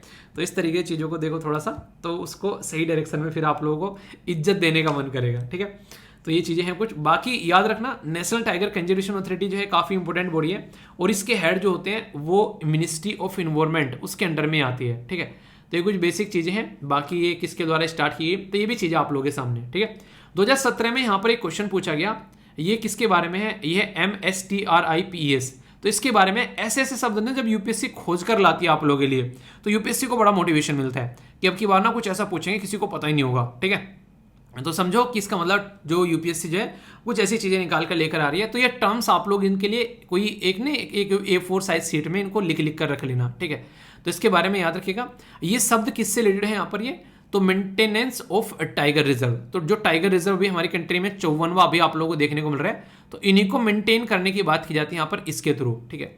तो मोनी इसको बोलते हैं, अगर इसकी फुल फॉर्म आप लोग चेक करोगे तो इसको बोलते हैं मॉनिटरिंग सिस्टम फॉर टाइगर, जो यहाँ पर intensive protection and ecological status. तो एक सॉफ्टवेयर के तौर पर यहाँ पर इसको लॉन्च किया गया था गवर्नमेंट के द्वारा 2010 में, समझ रहे हैं, 2010 में लॉन्च किया गया, और क्वेश्चन पूछ रहे हैं 2017 में, यानी कि लॉन्च करने के 7 साल बाद क्वेश्चन पूछा गया। तो इसलिए कहते हैं कि कोई लिखा नहीं है कि ये आगे भी क्वेश्चन नहीं बनेगा, आगे भी क्वेश्चन बन सकता है, बस आप लोगों को उसके लिए थोड़ा सा तैयार रहना है, ठीक है। इसलिए कहता हूं कि पुराने क्वेश्चन पेपर आप लोग जरूर देख लिया करो, क्योंकि माइंड में कंफ्यूजन नहीं रहेगा अगर डिटेल में चीज़ों को क्लियर करके बढ़ोगे। अगर कंफ्यूजन रहेगा तो फिर कोई मतलब नहीं बनता है उस चीज़ का, तो चीज़ों को क्लियर करके आगे बढ़ने ढंग से, ठीक है। 2020 में यहाँ पर टाइगर के बारे में तो नहीं, पर हिरन के बारे में पूछ लिया। तो इंडियन स्वैम्प डियर, ठीक है, तो बारहसिंगा जिसको नॉर्मली आप लोग बोलते हैं, तो उसके बोला गया कि यहाँ पर कहाँ पर आप लोगों को नॉर्मली देखने को मिलते हैं, कौन इसके बारे में जाना जाता है। तो कान्हा नेशनल पार्क, ये मानस हो गया, इसी के साथ में यहाँ पर ये होगा मुद्दुमलाई, ठीक है। और नेक्स्ट आप लोगों को देखने को मिलेगा ये है Tal Chhapar wild life sanctuary, ठीक है। तो सही आंसर क्या है, सही आंसर है यहाँ पर ए, कान्हा, ठीक है। आप लोगों को ये बताना है कि जो कान्हा नेशनल पार्क है ये कहाँ पर लोकेटेड है, ये क्वेश्चन आप लोगों को बताना है। कहाना आन पड़ी मैं तेरे द्वार, ठीक है, गाना सुना है वो, एक बड़ा अच्छा लगता है, यशोमती मैया से बोले नंद लाला, राधा क्यों गोरी मैं क्यों खाला, ठीक है। वो गाना मुझे बड़ा अच्छा लगता था, क्योंकि जब भी गांव में जाता हूँ मैं, ठीक है, तो वहाँ पर कह रहा था मंदिर में उसको मॉर्निंग में बजा देते हैं, 4 बजे उसको बजाते हैं बेसिकली, और मुझे बड़ा अच्छा लगता है उसको सुनने में। जब सुबह सुबह उठता हूँ तो 4 बजे एग्जैक्ट वो बेसिकली यहाँ पर सुनने को मिलता है। और हाँ, 4 बजे से याद आया, एक बच्चा कह रहा है सर मॉर्निंग में किस टाइम उठते हो। मैं क्या करता हूँ, जिसने कई बार कमेंट पढ़ रहा हूँ तो कमेंट को लाइक कर देता हूँ। कह रहा है सर कल आपका जो लाइक है मेरे पास में 2:10 पे आया, इसका मतलब 2 बजे उठ गए थे आप। कह रहा है सर मैंने पकड़ लिया कि 2 बजे उठ जाते हो। यार मेरा ना सोने उठने का पैटर्न मतलब ये फिक्स नहीं है कि इस टाइम सोना है किस टाइम उठना है। हाँ ये फिक्स है कि मेरी जो है लगभग 5 घंटे तो मिनिमम सोना ही है, 5 से 6 घंटे की नींद रहती है, बाकी मतलब ऊपर नीचे होता रहता है सोने का कि हाँ किस टाइम सोना है किस टाइम उठना है।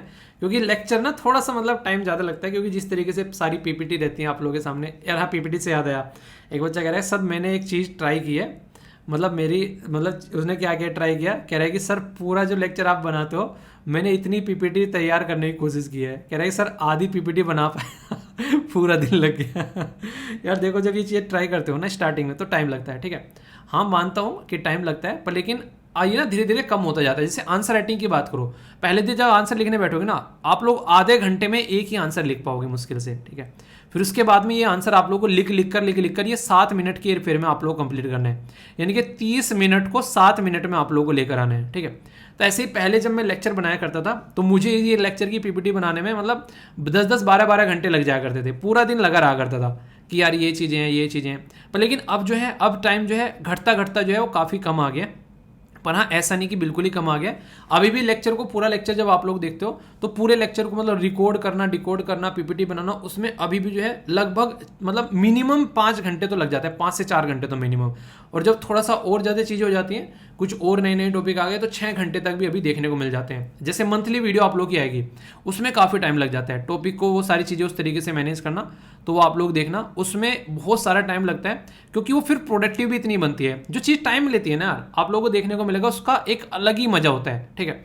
आप लोग जब बॉडी बनाते हो तो आप लोग जो है टाइम देते हो, अब बॉडी बर्बाद करने में भी टाइम लगता है। जिंदगी ना हर एक चीज़ का हिसाब रखती है। इंटरेस्टिंग चीज़ बताऊँ आप लोगों को, जिंदगी आप लोगों से हर एक चीज़ का हिसाब रखती है और हर एक चीज़ का हिसाब मांगती भी है। आज के दिन में आप लोग अगर टाइम बर्बाद कर रहे हैं मूवी देखने में, टाइम बर्बाद कर रहे हैं अपना इधर उधर एक तरीके से गप्पे मारने में, तो उसका खामियाजा आप लोगों को आगे भुगतना पड़ेगा। ये लिख लो आप लोग यहाँ पर, अगर एक्सरसाइज नहीं करोगे, बॉडी पर फैट चढ़ रहा है, इसका खामियाजा आप लोगों को भुगतना पड़ेगा। तो ये चीज़ें आप लोग यहाँ पर समझ सकते हो। तो आप लोगों को अपना टाइम को ढंग से यूटिलाइज करना स्टार्ट कर दोगे तो कोई दिक्कत आप लोगों को देखने को नहीं मिलेगी। तो इसलिए कहते हैं कि हमेशा कोशिश करते रहो, सही डायरेक्शन में आगे बढ़ते रहो। एक क्वेश्चन का आंसर आप लोगों को दे दूँ। एक बच्चा पूछ रहा था कि सर मैं 11th में हूँ, मैं आंसर राइटिंग नहीं कर रहा हूँ, मुझे बहुत बुरा लग रहा है। अभी 11th में हो यार, आंसर राइटिंग मत करो, अभी चीज़ों को पढ़ो, एनसीईआरटीज़ वगैरह पर कमांड करो, थोड़ा सा करंट में भी अपडेट अपने आप को रखो अच्छे से, ठीक है। तो ऑब्जेक्टिव टाइप क्वेश्चन को प्रैक्टिस कर लो। आंसर राइटिंग को थोड़ा बाद में स्टार्ट करना, पहले अपनी कॉन्सेप्ट क्लैरिटी थोड़ी सी डेवलप कर लो। जब कॉन्सेप्ट डेवलप हो जाएंगे तो फिर आंसर राइटिंग करना। बाकी जो क्लास में होमवर्क मिलता है उनको आप लोग कंटिन्यूसली करते रहो अच्छे से, वो आप लोग कंप्लीट कर लो, तो फिर ये सारी चीज़ें चलती रहती हैं, ठीक है। तो ये हैं चीज़ें कुछ, बाकी जो सारी चीज़ें हैं वो मैंने आप लोगों को बताई दी।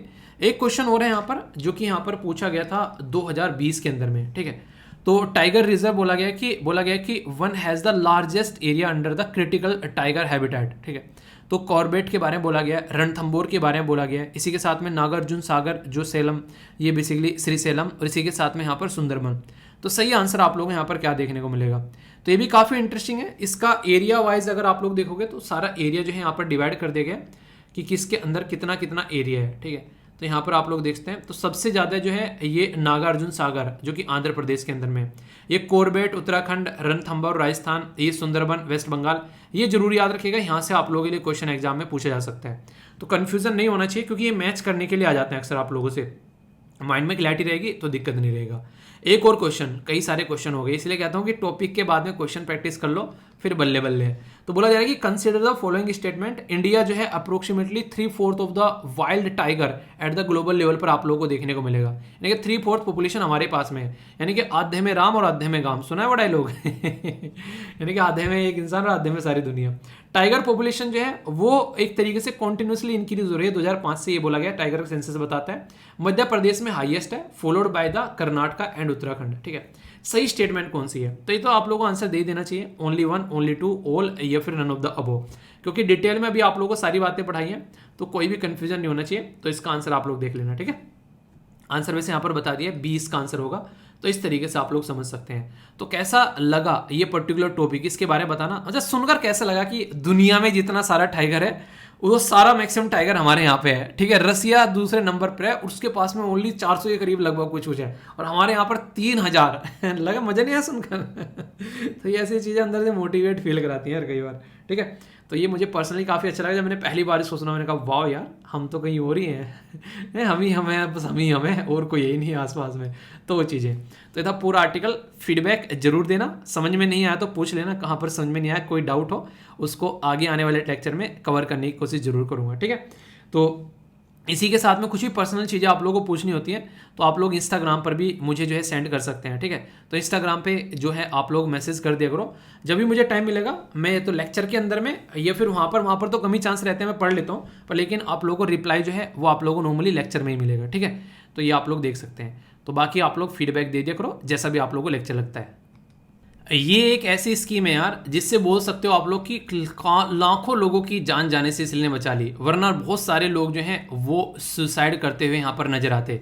प्रधानमंत्री गरीब कल्याण अन्न योजना, ये जो स्कीम थी उस टाइम पर लॉन्च की गई जब हमारे देश में लॉकडाउन लगा। तो उस टाइम पर यहाँ पर लोगों के लिए खाने के लिए अनाज नहीं था। यहाँ पर उस टाइम पर गवर्नमेंट के द्वारा ये बेसिकली स्कीम लॉन्च की गई और बेसिक फोकस क्या था कि नहीं खाली रहेगी थाली, यानी कि हर एक इंसान के बेसिकली थाली में खाना होना चाहिए, क्योंकि इंसान जो भूखा सोता है वो सबसे बड़ी दरिद्रता होती है। अभी आप लोगों को मैंने बताया था एक पर्टिकुलर कंट्री के अंदर में वहाँ पर अभी फ्री ब्रेड की जो है फैसिलिटी प्रोवाइड कराई गई है, क्योंकि वहाँ पर इन्फ्लेशन की वजह से लोग जो है बहुत सारे खाना भी नहीं खा पा रहे हैं। कौन सी कंट्री है उसका नाम बताइए, आप लोगों का रिवीजन भी हो जाएगा। एक स्कीम आप लोगों की कवर हो जाएगी यहाँ पर जो कि काफ़ी इंपॉर्टेंट है, प्रधानमंत्री गरीब कल्याण अन्न योजना। तो उसके चलते यहाँ पर बोला जा रहा है कि उसके अंदर जो गवर्नमेंट है वो काफ़ी सारा ये सपोर्ट प्रोवाइड कराती है, तो उसी स्कीम को यहाँ पर एक्सटेंड भी किया जाता है बार बार, तो उसकी वजह से यहाँ पर ये न्यूज़ में है। और इसी के चलते बोला भी जा रहा है यहाँ पर कि गुजरात इलेक्शन को भी ध्यान में रखते गवर्नमेंट जो है कई सारे ऐसे स्टेप उठा रही है फिलहाल टाइम पर। इलेक्शन अपनी जगह, वो तो सारी चीज़ें देखिए पॉलिटिकल पार्टी है उनके काम है, पर लेकिन आपके काम का क्या है, वो है प्रधानमंत्री गरीब कल्याण अन्न योजना। इसके बारे में आप लोगों को पता होना चाहिए। 5 किलोग्राम चावल या फिर गेहूं जो है जो व्यक्ति प्रति वहां प्रोवाइड कराए जाएंगे, ताकि कम से कम इंसान का पेट तो भर सके। आप लोग खुद सोचिए, अगर इंसान को खाने के लिए दाना नहीं मिल रहा है तो वो इंसान जो है वो कैसे सर्वाइव कर पाएगा। तो खाने के लिए दाना मिलना ये एक बेसिक रिक्वायरमेंट है और उसके ऊपर काम करना जरूरी है, ताकि यहाँ पर इंसान जो है भूख से ना मर जाए कम से कम। ठीक है, तो इसके चलते अगर फूड सिक्योरिटी के बारे में बात करें तो यूपीएससी के द्वारा 2021 में क्वेश्चन भी पूछ लिया गया।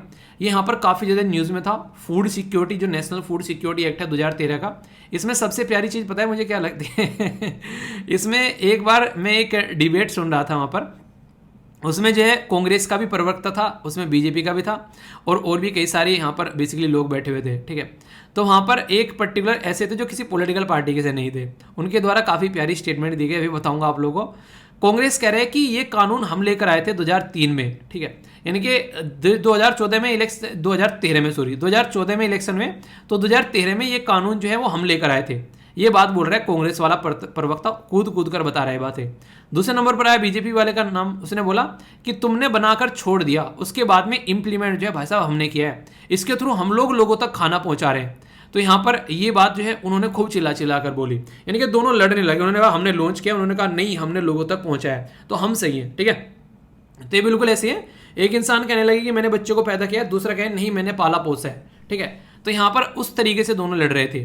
जो प्रवक्ता था उसने बड़ी शानदार बात बोली, कह रहा है कि तुम दोनों लड़ लो पहले, एक कह रहा है मैंने लॉन्च किया, दूसरा कह रहा है मैंने पहुंचाया, कह रहा है उसके बारे में भी बात कर लो जिसने खेतों में ये अनाज उगाया है, किसान के बारे में, उसके बारे में कोई बातें नहीं कर रहा है। ठीक है कह रहा है कि वो बेचारा सुसाइड कर रहा है किसान, उसके बारे में कोई बातें ही नहीं कर रहा है, वो अपना लहू पसीना देकर अपनी खेतों को सींच रहा है जिससे हम लोग की थाली में खाना आ रहा है, उसके बारे में कोई बातें ही नहीं कर रहा है। तो ये सबसे बड़ी एक तरीके से दिक्कत देखने को मिलती है कि उसके बारे में सबसे पहले बात होनी चाहिए, उसके बारे में बात नहीं हो रही है। तो नेशनल फूड सिक्योरिटी में सबसे बड़ा जो योगदान है वो किसान का है, उसके चलते यहाँ पर ये सबके पास में पहुँचता है खाना। तो फूड सिक्योरिटी बिल जो है ये एलिमिनेट करने के लिए लाया गया था ताकि भूखमरी को मिटाया जा सके और एक तरीके से जो कुपोषण को खत्म किया जा सके। तो ये 2021 में यूपीएससी ने भी क्वेश्चन पूछ लिया, यूपीएससी कह रहा है कि तुम लड़ लो तब तक मैं क्वेश्चन पूछ लेता हूँ। ठीक है, तो अभी इसी में एडिशन में यहाँ पर ये पर्टिकुलर स्कीम लाई गई, प्रधानमंत्री गरीब कल्याण अन्न योजना। तो प्रति माह 5 किलोग्राम राशन निःशुल्क दिया जाएगा और 80 करोड़ से अधिक लोगों को इसका फायदा हुआ। कोविड-19 में ये जो योजना थी वो लॉन्च की गई और इसको बार बार जो है वो एक्सटेंड किया गया। कुछ बातें याद रखिएगा, एक तो सबसे बड़ी बात यहाँ पर ये थी, ये स्कीम जो थी सप्लीमेंट्री थी, यानी कि नेशनल फूड सिक्योरिटी इस मिशन या फिर जो भी प्रोग्राम चल रहे हैं वो चलते रहेंगे, ये उसके सपोर्ट में यहाँ पर चीज़ें जो है वो प्रोवाइड कराएगी। मिनिस्ट्री ऑफ फाइनेंस इसकी नोडल एजेंसी थी यहाँ पर, ये 3-3 महीने कर कई बार जो है एक्सटेंड की गई और इसके तहत यहाँ पर one nation one ration card की जो फैसिलिटी थी वो काफ़ी इंपॉर्टेंट है कि देश के अंदर कहीं पर भी आप लोग घूम जाओ पर लेकिन आप लोगों का राशन कार्ड जो है वो आप लोगों को काम करेगा काफ़ी अच्छे से, वो फोकस यहाँ पर दिया गया। ऐसा नहीं है कि आप लोग कहीं चले गए तो वहाँ पर आप लोगों को इस स्कीम का फायदा नहीं होगा, नहीं, वहाँ पर भी इस स्कीम का फायदा होगा। तो उसके चलते काफ़ी इंपॉर्टेंट थी जिसके बारे में सब बातें भी कर रहे थे। ठीक है, इसी के साथ में यहाँ पर अगर बात करें तो इसके लिए यहाँ पर काफ़ी सारे सपोर्ट प्रोवाइड करवाए गए। यहाँ पर एक तरीके से आप लोग बोल सकते हैं कि बहुत सारे लोगों को यहाँ पर खाना मिला, बहुत सारे लोगों को यहाँ पर बार बार सपोर्ट मिला, इसको किसानों को अलग से सपोर्ट मिला, बहुत सारे सिस्टम जो है गवर्नमेंट के द्वारा लॉन्च किए गए थे इस प्रधानमंत्री पैकेज के तहत में। जो पैकेज लाया गया था ना इसमें जैसे मैंने आप लोगों को बताया, तो यहाँ पर अलग अलग तरीके से जो बेनिफिट यहाँ पर दिए गए बेनिफिशियरी को, कहीं बुजुर्ग के लिए, कहीं किसानों के लिए, कहीं यहाँ पर जो वर्कर्स हैं उनके लिए, यहाँ पर हर तरीके से लोगों को यहाँ पर फायदा देने की कोशिश की गई, क्योंकि उस टाइम पर कमाने का कोई साधन ही नहीं बचा था लॉकडाउन के टाइम पर, कहाँ से कमाएगा और कहाँ से खाएगा। तो इसलिए ये काफ़ी इंपॉर्टेंट है यहाँ पर, ठीक है। तो हल्का सा आइडिया रखेगा। तो फाइनेंस मिनिस्ट्री के अंदर आता है सारा पैसा, क्योंकि वहाँ से निकल कर आता है। तो गवर्नमेंट के कई सारे इनिशिएटिव भी हैं, नेशनल फूड सिक्योरिटी मिशन हो गया, राष्ट्रीय कृषि विकास योजना हो गया, integrated scheme on oil seed pulses, palm oil and मेज, ये आप लोगों को देखने को मिलेगा, प्रधानमंत्री फसल बीमा योजना या नेशनल फूड सिक्योरिटी एक्ट जो मैंने अभी आप लोगों को बताया। तो ये काफ़ी इंपॉर्टेंट ऐसे इनिशिएटिव हैं जिनके ऊपर आप लोगों से क्वेश्चन भी पूछे जा सकते हैं एग्जाम के अंदर में, कि इनका किस तरीके से आप लोग इनको देखते हो। तो बेसिक इन्फॉर्मेशन इनके बारे में आप लोगों के माइंड में क्लियर रहनी चाहिए, ठीक है। क्योंकि क्वेश्चन जब बन जाता है तो फिर आप लोगों को लगता है यार ये क्वेश्चन कहाँ से आ गया, तो भाई साहब यहाँ से आ गया। अगर थोड़ा सा भी ध्यान से सुनोगे तो ये क्वेश्चन जो है एग्जाम में आप लोगों का नहीं छूटेगा, ठीक है। एक क्वेश्चन भी आप लोगों का फ्रेम किया गया यहाँ पर जो कि काफ़ी इंटरेस्टिंग है। बात की जा रही है प्रधानमंत्री गरीब कल्याण अन्न योजना के बारे में। एम है कि हर एक पर्सन को यहाँ पर जो कि कवर किया जा रहा है एक्ट के तहत, यहाँ पर विद एडिशनल 5 किलोग्राम वीट या फिर राइस फ्री प्रोवाइड कराया जाए। सब्सिडाइज जो है फूड की बात की जा रही है पब्लिक डिस्ट्रीब्यूशन सिस्टम के थ्रू। दूसरा यहाँ पर इनिशियली अनाउंस किया गया था 3 मंथ जो पीरियड, तो अप्रैल मई जून, और फिर यहाँ पर नोडल मिनिस्ट्री जो है कंज्यूमर एंड फूड, ये आप लोगों को देखने को मिल रही है, ठीक है। तो सीधी सीधी बात है, ये तो आंसर गलत ही हो गया, ठीक है। बाकी की 2 स्टेटमेंट आप लोग समझ लीजिए। तो आंसर क्या है, आंसर यहाँ पर बताइए, एक बार अटेम्प्ट कर लेना, ठीक है। तो आंसर यहाँ पर बी है, ठीक है। बाकी सारी की सारी इन्फॉर्मेशन आप लोगों के सामने यहाँ पर है, तो कोई भी डाउट जो है वो इसको लेकर नहीं होना चाहिए। डाउट लेकर जाने कोई मतलब बनता नहीं है, जो भी माइंड में क्लैरिटी है वो साथ में रखिए, तभी फायदा रहेगा, ठीक है। तो बेसिक इन्फॉर्मेशन थी, ये था छोटा सा आर्टिकल, एक स्कीम आप लोगों की कवर हो गई जो कि आप लोगों से क्वेश्चन पूछा जा सकता है, ठीक है। फिर से बोल रहा हूँ, सारी पीडीएफ वगैरह जो है वो आप लोगों की यहाँ पर प्रोवाइड करा दी जाती है। कई सारे बच्चे बार बार पूछते हैं सर पीडीएफ कहाँ मिलती है, तो ये स्टडी लवर वीर के नाम से चैनल है। पीडीएफ के साथ में और भी बहुत सारी चीज़ें यहाँ पर मिलती है, और एसएलवी पीडिया आप लोग ज्वाइन कर लीजिए। नोट्स वगैरह आप लोग यहाँ पर कई सारे मिल जाते हैं, जैसे हिंदी और इंग्लिश में नोट्स भी आप लोगों को मिल जाते हैं, जो अगर आप लोग यहाँ पर इसको ज्वाइन कर लोगे। एसएलवी पीडिया के नाम से जो चैनल है, 3 चैनल है, तीनों चैनल फ्री ऑफ कॉस्ट है, अच्छे से आप लोग इनको एंजॉय कर सकते हैं, बहुत फायदा पहुंचाएंगे, ठीक है। और अगर कोई पूछता है तो उसको भी बता दिया करो यार, बार बार अगर कोई नया बच्चा आ रहा है पूछ रहा है तो उसको आप लोग बता दिया करो, ओके। पार्टी वाला आर्टिकल मैंने आप लोगों को करा दिया था स्टार्टिंग में ही यहाँ पर, जो कि अभी आप लोगों को पूरा इश्यू देखने को मिल रहा है यहाँ पर। आगे जो भी इसके बारे में अपडेट होगी वो हम लोग कवर करेंगे। अभी recently unlawful activity prevention act जो था ये न्यूज़ में था। ये सबसे पहले तो यहाँ पर ये याद रखिएगा, ये जो कानून था क्यों न्यूज़ में था, क्योंकि PFI popular front of India जो एक ऑर्गेनाइजेशन थी उसको बैन कर दिया गया देश के अंदर में, प्रतिबंध कर दिया गया 5 साल के लिए, ठीक है। तो यहाँ पर इसकी वजह से यहाँ पर ये जो न्यूज़ में आया था, इसकी हरकतों को देखकर यहाँ पर बोला गया कि ये गलत काम कर रही है, तो उसके चलते यहाँ पर गवर्नमेंट के द्वारा इसको 5 साल के लिए बैन कर दिया गया। तो बैन किसके थ्रू किया गया, अनलॉफुल एक्टिविटी, यानी कि कानून के अपोजिट में जाकर यहाँ पर ये काम कर रहे हैं, ऐसी एक्टिविटी कर रहे हैं, इसलिए इसको बैन किया गया। तो इसके चलते यहाँ पर अनलॉफुल एसोसिएशन और टेररिस्ट ऑर्गेनाइजेशन के तरीके से यहाँ पर इसको देखा जा रहा है, तो ये चीज़ें यहाँ पर निकाल कर लेकर आएगी। तो UAPA कानून जो है यहाँ पर, इसके थ्रू यहाँ पर इंडिविजुअल या फिर किसी पर्टिकुलर ऑर्गेनाइजेशन को टेररिस्ट का दर्जा दिया जा सकता है। तो यहाँ पर इसी के तहत यहाँ पर इसको टेररिस्ट का दर्जा दिया गया। तो ये कानून के बारे में बेसिक कुछ छोटी सी इन्फॉर्मेशन है, याद रखिएगा, ठीक है। तो कई बार क्वेश्चन पूछ लिए जाते हैं। डिफेंस में कई बार छोटी छोटी न्यूज़ होती है जो कि आप लोगों से पूछी जाती है। यहाँ पर बात की जा रही है कार्ल, ये है गुस्ताफ M4, ये काफ़ी इंपॉर्टेंट एक ऐसा वेपन है जो कि आप लोगों को यहाँ पर देखने को मिल रहा है, ठीक है। तो इसके बारे में आप लोगों से कुछ बातें शेयर करूंगा। स्वीडन के द्वारा बोला गया कि यहाँ पर ये प्लान कर रहे हैं कि मैन्युफैक्चर किया जाएगा इंडिया के अंदर में, तो ये काफ़ी इंपॉर्टेंट है यहाँ पर। तो आर्मी को यहाँ पर ये ऑलरेडी यूज़ कर रही है 1976 से।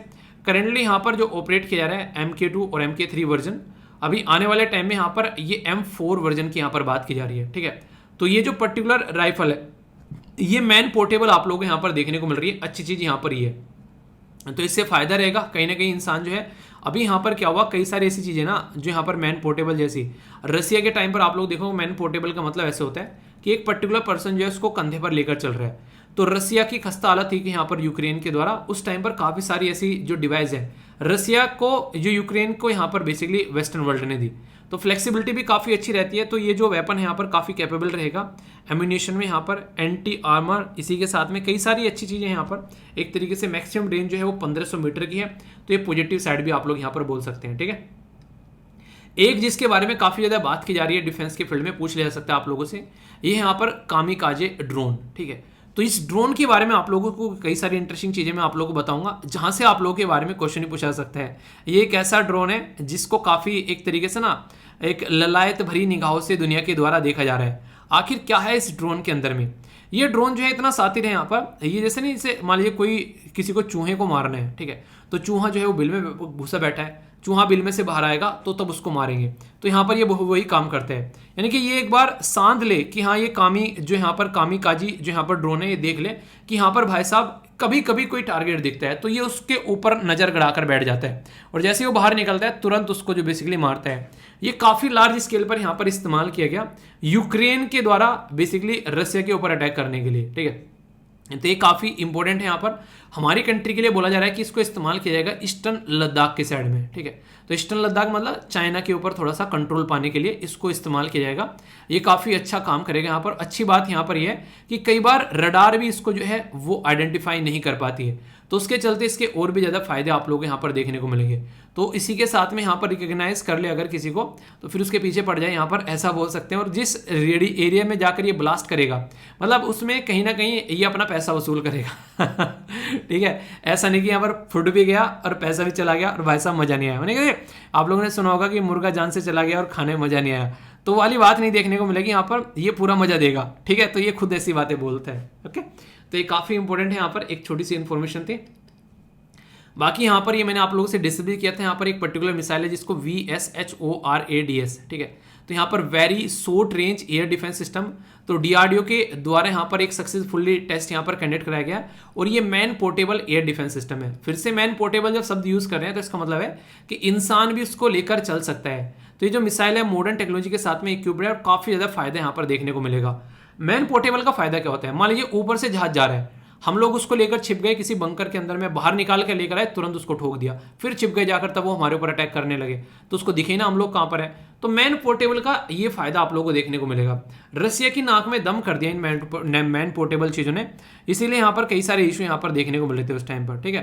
तो ये कुछ बेसिक चीज़ें हैं जिसके बारे में आप लोगों से क्वेश्चन भी पूछ लेकर लोगों कोई, तो आप लोग कन्फ्यूजन नहीं होना चाहिए, ठीक है। इंटरेस्टिंग सी न्यूज़ है, कुछ एक्स्ट्रा इन्फॉर्मेशन आप लोगों को यहाँ पर जानने को मिलेगी एक पर्टिकुलर केव के बारे में, और आर्ट एंड कल्चर हिस्ट्री के पोर्शन के साथ में आप लोग कनेक्ट कर सकते हैं। बात की जा रही है यहाँ पर सितनवसल केव के बारे में। सबसे पहले तो यही पूछा जाए कि ये केव कहाँ पर पाई जाती हैं, तो याद रखिएगा ये पाई जाती हैं तमिलनाडु के अंदर में, ठीक है। किससे रिलेटेड है यहाँ पर ये, तो जैन से रिलेटेड आप लोग यहाँ पर देखने को मिलेगी। इसके अंदर जो पेंटिंग पाई जाती है उनको सिस्को टेक्निक की पेंटिंग बोलते हैं। मतलब अगर बात करें तो यहाँ पर जो वेट यानी कि जो गीला प्लास्टर होता है उसके थ्रू यहाँ पर पेंटिंग बनाई जाती है दीवार के ऊपर, तो ये वाली पेंटिंग आप लोग यहाँ पर देखने को मिलेगी। तो ये पेंटिंग इसके अंदर यहाँ पर बनाई जाती है, ये पर्टिकुलर जो यहाँ पर आप लोगों को केव के अंदर ये पर्टिकुलर पेंटिंग आप लोगों को देखने को मिलेगी। इसके अंदर जो कलर यूज़ किया जाता है तो यहाँ पर मिक्सचर देखने को मिलेगा, यानी कि एक तो आप लोगों से प्लांट की जो डाई होती है, कई सारे नहीं पेड़ पौधों से कलर निकाल लिए जाते हैं, वो देखने को मिलेगा, और मिनरल के एलिमेंट भी आप लोगों को यहाँ पर देखने को मिलते हैं। पेंटिंग जो है रिजेंबल करती है जैसे अजंता और एलोरा की केव है उस तरीके से यहाँ पर ये रिजेंबल करती हैं, ऐसे बेसिकली बोला गया है। अजंता और एलोरा की दो केव ऐसी हैं यहाँ पर ये, जिसके बारे में आप लोगों को पता रखना है, ठीक है। अजंता कहाँ पर है, याद रखिएगा महाराष्ट्र के अंदर देखने को मिलेगी। एलोरा कहाँ पर है, एलोरा भी महाराष्ट्र के अंदर है, ठीक है औरंगाबाद डिस्ट्रिक्ट के अंदर आप लोग यहाँ पर ये नजर आएंगे, ठीक है। तो कंफ्यूज मत होना यहाँ पर। कुछ इंपॉर्टेंट जो चीज़ें हैं इसके बारे में आप लोग जो याद रख सकते हैं, जहाँ से आप लोगों के लिए कई बार क्वेश्चन भी पूछे जाते हैं, बल्कि मैं क्वेश्चन पूछूंगा, मैंने आप लोगों को बताया भी था। अजंता और एलोरा को आप लोगों को ये बताना है कि ये जो केव्स हैं ये किस किस के लिए हैं, यानी कि बुद्धिस्ट के लिए हैं, जैन के लिए हैं, हिंदुज्म के लिए हैं, ये बताइए। कन्फ्यूजन मत रखना। जो अजंता है यहाँ पर वो ओनली मेनली आप लोगों को बुद्धिस्ट के लिए देखने को मिलेगी, यानी कि A-B का कॉन्सेप्ट यहाँ पर याद रखना, इसके अलावा कोई और नहीं है यहाँ पर ये, ठीक है। पर लेकिन जो एलोरा है, ठीक है, तो एलोरा यानी कि इंजीनियर से आप लोग याद रखते हैं, और इंजीनियर जो है वो हर धर्म के होते हैं। बुद्धिज्म भी होते हैं, ठीक है, हिंदुज्म भी होते हैं और जैनिज्म भी होते हैं। तो एलोरा मतलब इंजीनियर, तो इंजीनियर जो है वो हर धर्म का होता है, ठीक है। तो इससे याद रख लेना। बेसिकली मैंने जब स्टडी कर रहा था तो उस टाइम पर मुझे एकदम ट्रिक कर गया, मैंने कहा ये अच्छा तरीका है याद रखने का। कई बार भूल जाते थे ना क्वेश्चन जब अटेम्प्ट करते थे, मैंने कहा यार ये बड़ा दिक्कत कर रहा है, माइंड से निकल जा रहा है, इसका कुछ इलाज करना पड़ेगा। तो मुझे ये इलाज काफ़ी अच्छा लगा। तो ऐसे ऐसे इलाज आप लोग भी बना लिया करो यार, काफ़ी काम आते हैं एग्जाम में, क्योंकि प्रेशर रहता है उस टाइम पर, माइंड में काफ़ी ज़्यादा कन्फ्यूजन रहता है, तो कन्फ्यूजन आप लोग का दूर हो जाएगा, ठीक है। तो ये कुछ बेसिक चीज़ें हैं, आई होप कि माइंड में क्लैरिटी आई होगी। ओके, नेशनल बेसिकली न्यूज़ है, यहाँ पर बात की जा रही है किसके बारे में, दोहरे राशन स्कीम के बारे में। ये पहले तो कई सारे स्टेट की स्कीम रहती है, मैच करने के लिए आता है, कहाँ की है ये, यहाँ पर वेस्ट बंगाल की है। इसका अभी रस्साकसी चल रही थी, सेंट्रल गवर्नमेंट की नेशनल फूड सिक्योरिटी एक्ट है, तो उसके बारे में बात की जा रही है। कोई नहीं पूछेगा क्या रस्साकसी चल रही है, बस याद रख लेना इस राज्य की स्कीम है, और मैच करने के लिए पूछे तो आप लोगों को पता होना चाहिए। प्राइम मिनिस्टर मोदी जी के द्वारा लता मंगेशकर चौक ये अयोध्या के अंदर इनोग्रेट किया गया, 93rd birth anniversary. Lata Mangeshkar जो अवार्ड है ये यहाँ पर सबसे पहला अवार्ड किसको दिया गया था, ये आप लोगों को बताना है। अभी फिलहाल जो यहाँ पर कुमार सानू, शैलेंद्र सिंह और इसी के साथ में आनंद मिलिंद, ठीक है, तो इनको 2020, 21 और 19 के लता मंगेशकर अवार्ड दिए गए मध्य प्रदेश गवर्नमेंट के द्वारा। डायरेक्ट क्वेश्चन आप लोगों से पूछा जाता है, ठीक है। ये भी आप लोगों से नेशनल लेवल की न्यूज़ है, यहाँ पर बात की जा रही है गवर्नमेंट के द्वारा अपॉइंट किए गए लेफ्टिनेंट जो जनरल हैं जिनका नाम है अनिल चौहान, ठीक है, इनको chief of defence staff appoint किया गया। और कौन से नंबर के, दूसरे नंबर के। पहले कौन थे बताइए, ये तो पता ही होगा बताइए चलिए फिर भी नाम। गवर्नमेंट के द्वारा पॉपुलर फ्रंट को बैन कर दिया गया 5 साल के लिए, अभी बताया, ये काफी इंपॉर्टेंट है, स्टार लगा लेना। चंडीगढ़ एयरपोर्ट का नाम जो है शहीद भगत सिंह जी के नाम पर किया गया, ठीक है, और जब इनकी 115वीं बर्थ एनिवर्सरी सेलिब्रेट कर रहे थे। आर्कियोलॉजिकल सर्वे ऑफ इंडिया के द्वारा यहाँ पर जो मध्य प्रदेश के अंदर में बांधवगढ़ फॉरेस्ट जो रिजर्व है, ठीक है, तो वहाँ पर कई सारी जो है आर्कियोलॉजिकल रिमेन्स जो है उनके बारे में बताया कि यहाँ पर ये ऐसी ऐसी चीजें हैं जो कि पुराने टाइम की हैं, ठीक है। इंडिया और बांग्लादेश के बीच में यहाँ पर एक रिवर है, याद रखिएगा, कोशियारा रिवर, ठीक है, तो उसके पानी को लेकर ये बातें करते रहते हैं, तो बस इतना कम से कम याद रखिएगा कि ये रिवर इन दोनों के बीच में है, ठीक है। बाकी इकोनॉमी के बारे में बात करें तो प्रधानमंत्री गरीब कल्याण योजना जो है उसको 3 महीने के लिए एक्सटेंड कर दिया गया है। तो ये क्वेश्चन आप लोगों से पूछा जा सकता है इस स्कीम के बारे में जो पूरा पढ़ा है, प्रधानमंत्री गरीब कल्याण अन्न योजना, ठीक है, तो खाने की, ठीक है।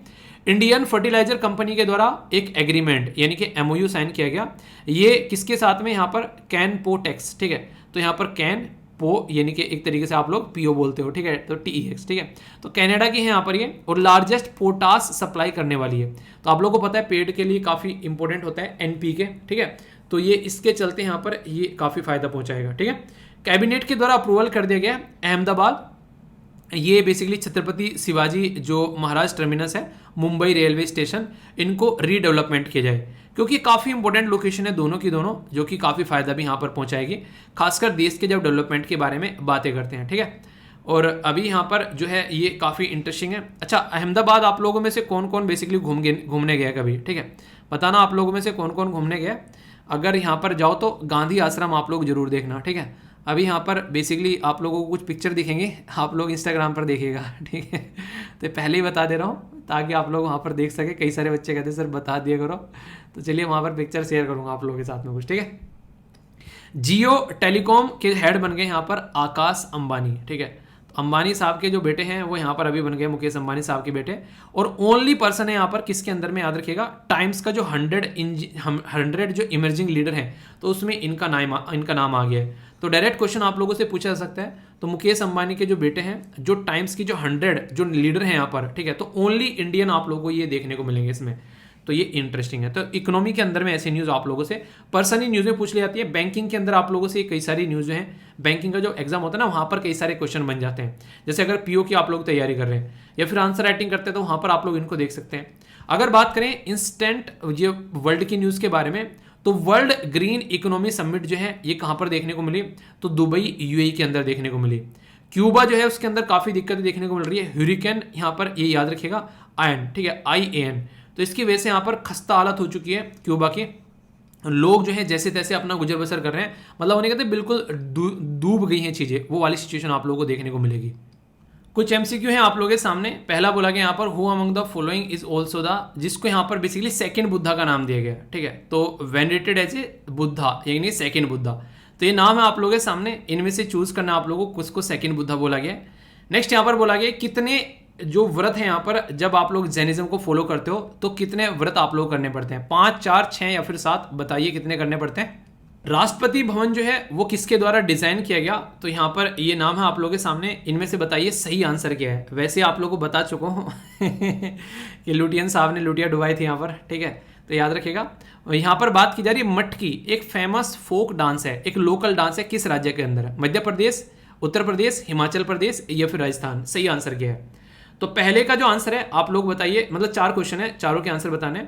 एक ये है, वीडियो को पॉज कर सी सेट का क्वेश्चन है, इसको आप लोग अटेम्प्ट करो, ठीक है। इसके बाद में फिर आप लोगों को आंसर बताऊंगा। बाकी इससे पहले आप लोग आगे बढ़े, लोकेशन में आप लोग को बता देता हूं। लोकेशन यहां पर बात की जा रही है लोहत से, तो लोहत से ये पर्टिकुलर लोकेशन कहां पर है ये आप लोग को बताना है। मैप बेस्ड क्वेश्चन आप लोग का बन जाएगा। जब जाकर इसको मैप में आप लोग देखोगे तो ये है अपनी प्यारी कंट्री, और यहाँ पर ऊपर नेपाल के अंदर आप लोगों को लोहत से देखने को मिलेगा, ठीक है। तो याद रखिएगा यहाँ पर जो नॉर्मली बात करें तो K2, इसी के साथ में कंचनजुंगा, लोहत से, ये कई सारी आप लोगों को यहाँ पर ये चोटी देखने को मिलती है। तो यहाँ पर कई बार आप लोगों से यहाँ पर पूछी जाती है इस तरीके से। तो लोहत से जो है यहाँ पर ये एक तरीके से काफ़ी इंपॉर्टेंट है यहाँ पर, और 4th हाईएस्ट पीक है वर्ल्ड के अंदर में, तो इसलिए पूछा जा सकता है। बाकी दुनिया में अगर हाईएस्ट पीक के बारे में आप लोगों से पूछे अलग अलग कॉन्टिनेंट के अंदर में, तो आप लोग देख सकते हैं यहाँ पर एवरेस्ट देखने को मिल रहा है। यहाँ पर इधर आप लोग आएंगे तो यहाँ पर ये बेसिकली मैकलेन, ठीक है। तो इनके ये आप लोग नाम याद रख सकते हैं। ये किलीमंजारो हो गया, याद है रजनीकांत का गाना भी है किलीमंजारो को लेकर। तो ये मैच करने के लिए अगर आप लोगों से आ जाए तो इसलिए स्लाइड डाल दिया आप लोगों के लिए, कंफ्यूजन नहीं होना चाहिए मैप बेस्ड क्वेश्चन में, ठीक है। आंसर में अगर जाएंगे तो यहाँ पर आप लोगों को ए आंसर देखने को मिलेगा, ठीक है। तो यहाँ पर ऐसे क्वेश्चन आप लोगों से कई बार पूछे जा चुके हैं। तो फर्स्ट बुद्धा कौन थे आप लोगों को पता ही है, सेकंड है यहाँ पर बेसिकली पद्मासंभव, ठीक है। नेक्स्ट यहाँ पर ये कितने व्रत करने पड़ते हैं? तो 5 व्रत जो है ये यहाँ पर करने पड़ते हैं। इसी के साथ में यहाँ पर बात की जाए तो यहाँ पर राष्ट्रपति भवन ये बता दिया मैंने, ये बेसिकली एडविन लुटियन है। और यहाँ पर जो मटकी ये किसके अंदर है, कौन से राज्य के अंदर? तो मध्य प्रदेश के अंदर देखने को मिलेगा, ठीक है। सी सेट का आंसर जो है आप लोगों के सामने यहाँ पर आंसर इसका डी है, ठीक है। तो इसके बारे में आप लोग याद रख सकते हैं। ये मिस्टेक है, डी नहीं है, बी आंसर सही है यहाँ पर, ठीक है। तो इसको देख लेना आप लोग एक बार।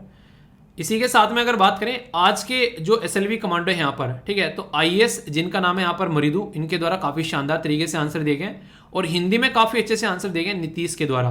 तो ये आप लोग देखना, काफी अच्छा लगा मुझे जिस तरीके से आप लोग पार्टिसिपेट कर रहे हो, काफी डिटेल में आंसर यहाँ पर दिए गए हैं। तो इस तरीके से आंसर दिया करो।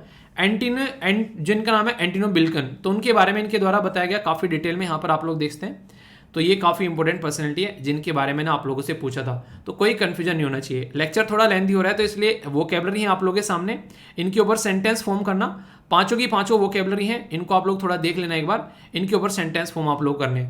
जो भी सेंटेंस फॉर्म करता है ये अच्छा रहता है आप लोगों को, एसएससी, बैंकिंग, एनडीए, सीडीएस या फिर आंसर राइटिंग में बहुत ज़्यादा फायदा पहुंचाते हैं। तो ये डेली एटलीस्ट 5 सेंटेंस फॉर्म करोगे तो जब 1 महीना हो जाता है तो सोचो कि 150 सेंटेंस फॉर्म कर चुके हैं और सीधे सीधे 150 शब्द आप लोग सीख चुके हो।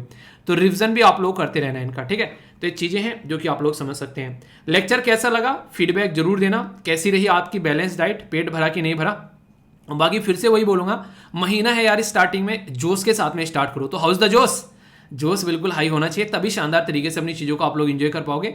और कभी भी कोई भी डाउट हो तो उसको क्लियर करके आगे बढ़ना है, डाउट को लेकर आगे नहीं बढ़ना है, डाउट को छोड़कर यहीं पर जाना है। इसी तरीके से अपने टाइम को अच्छे से यूटिलाइज करते रहिए।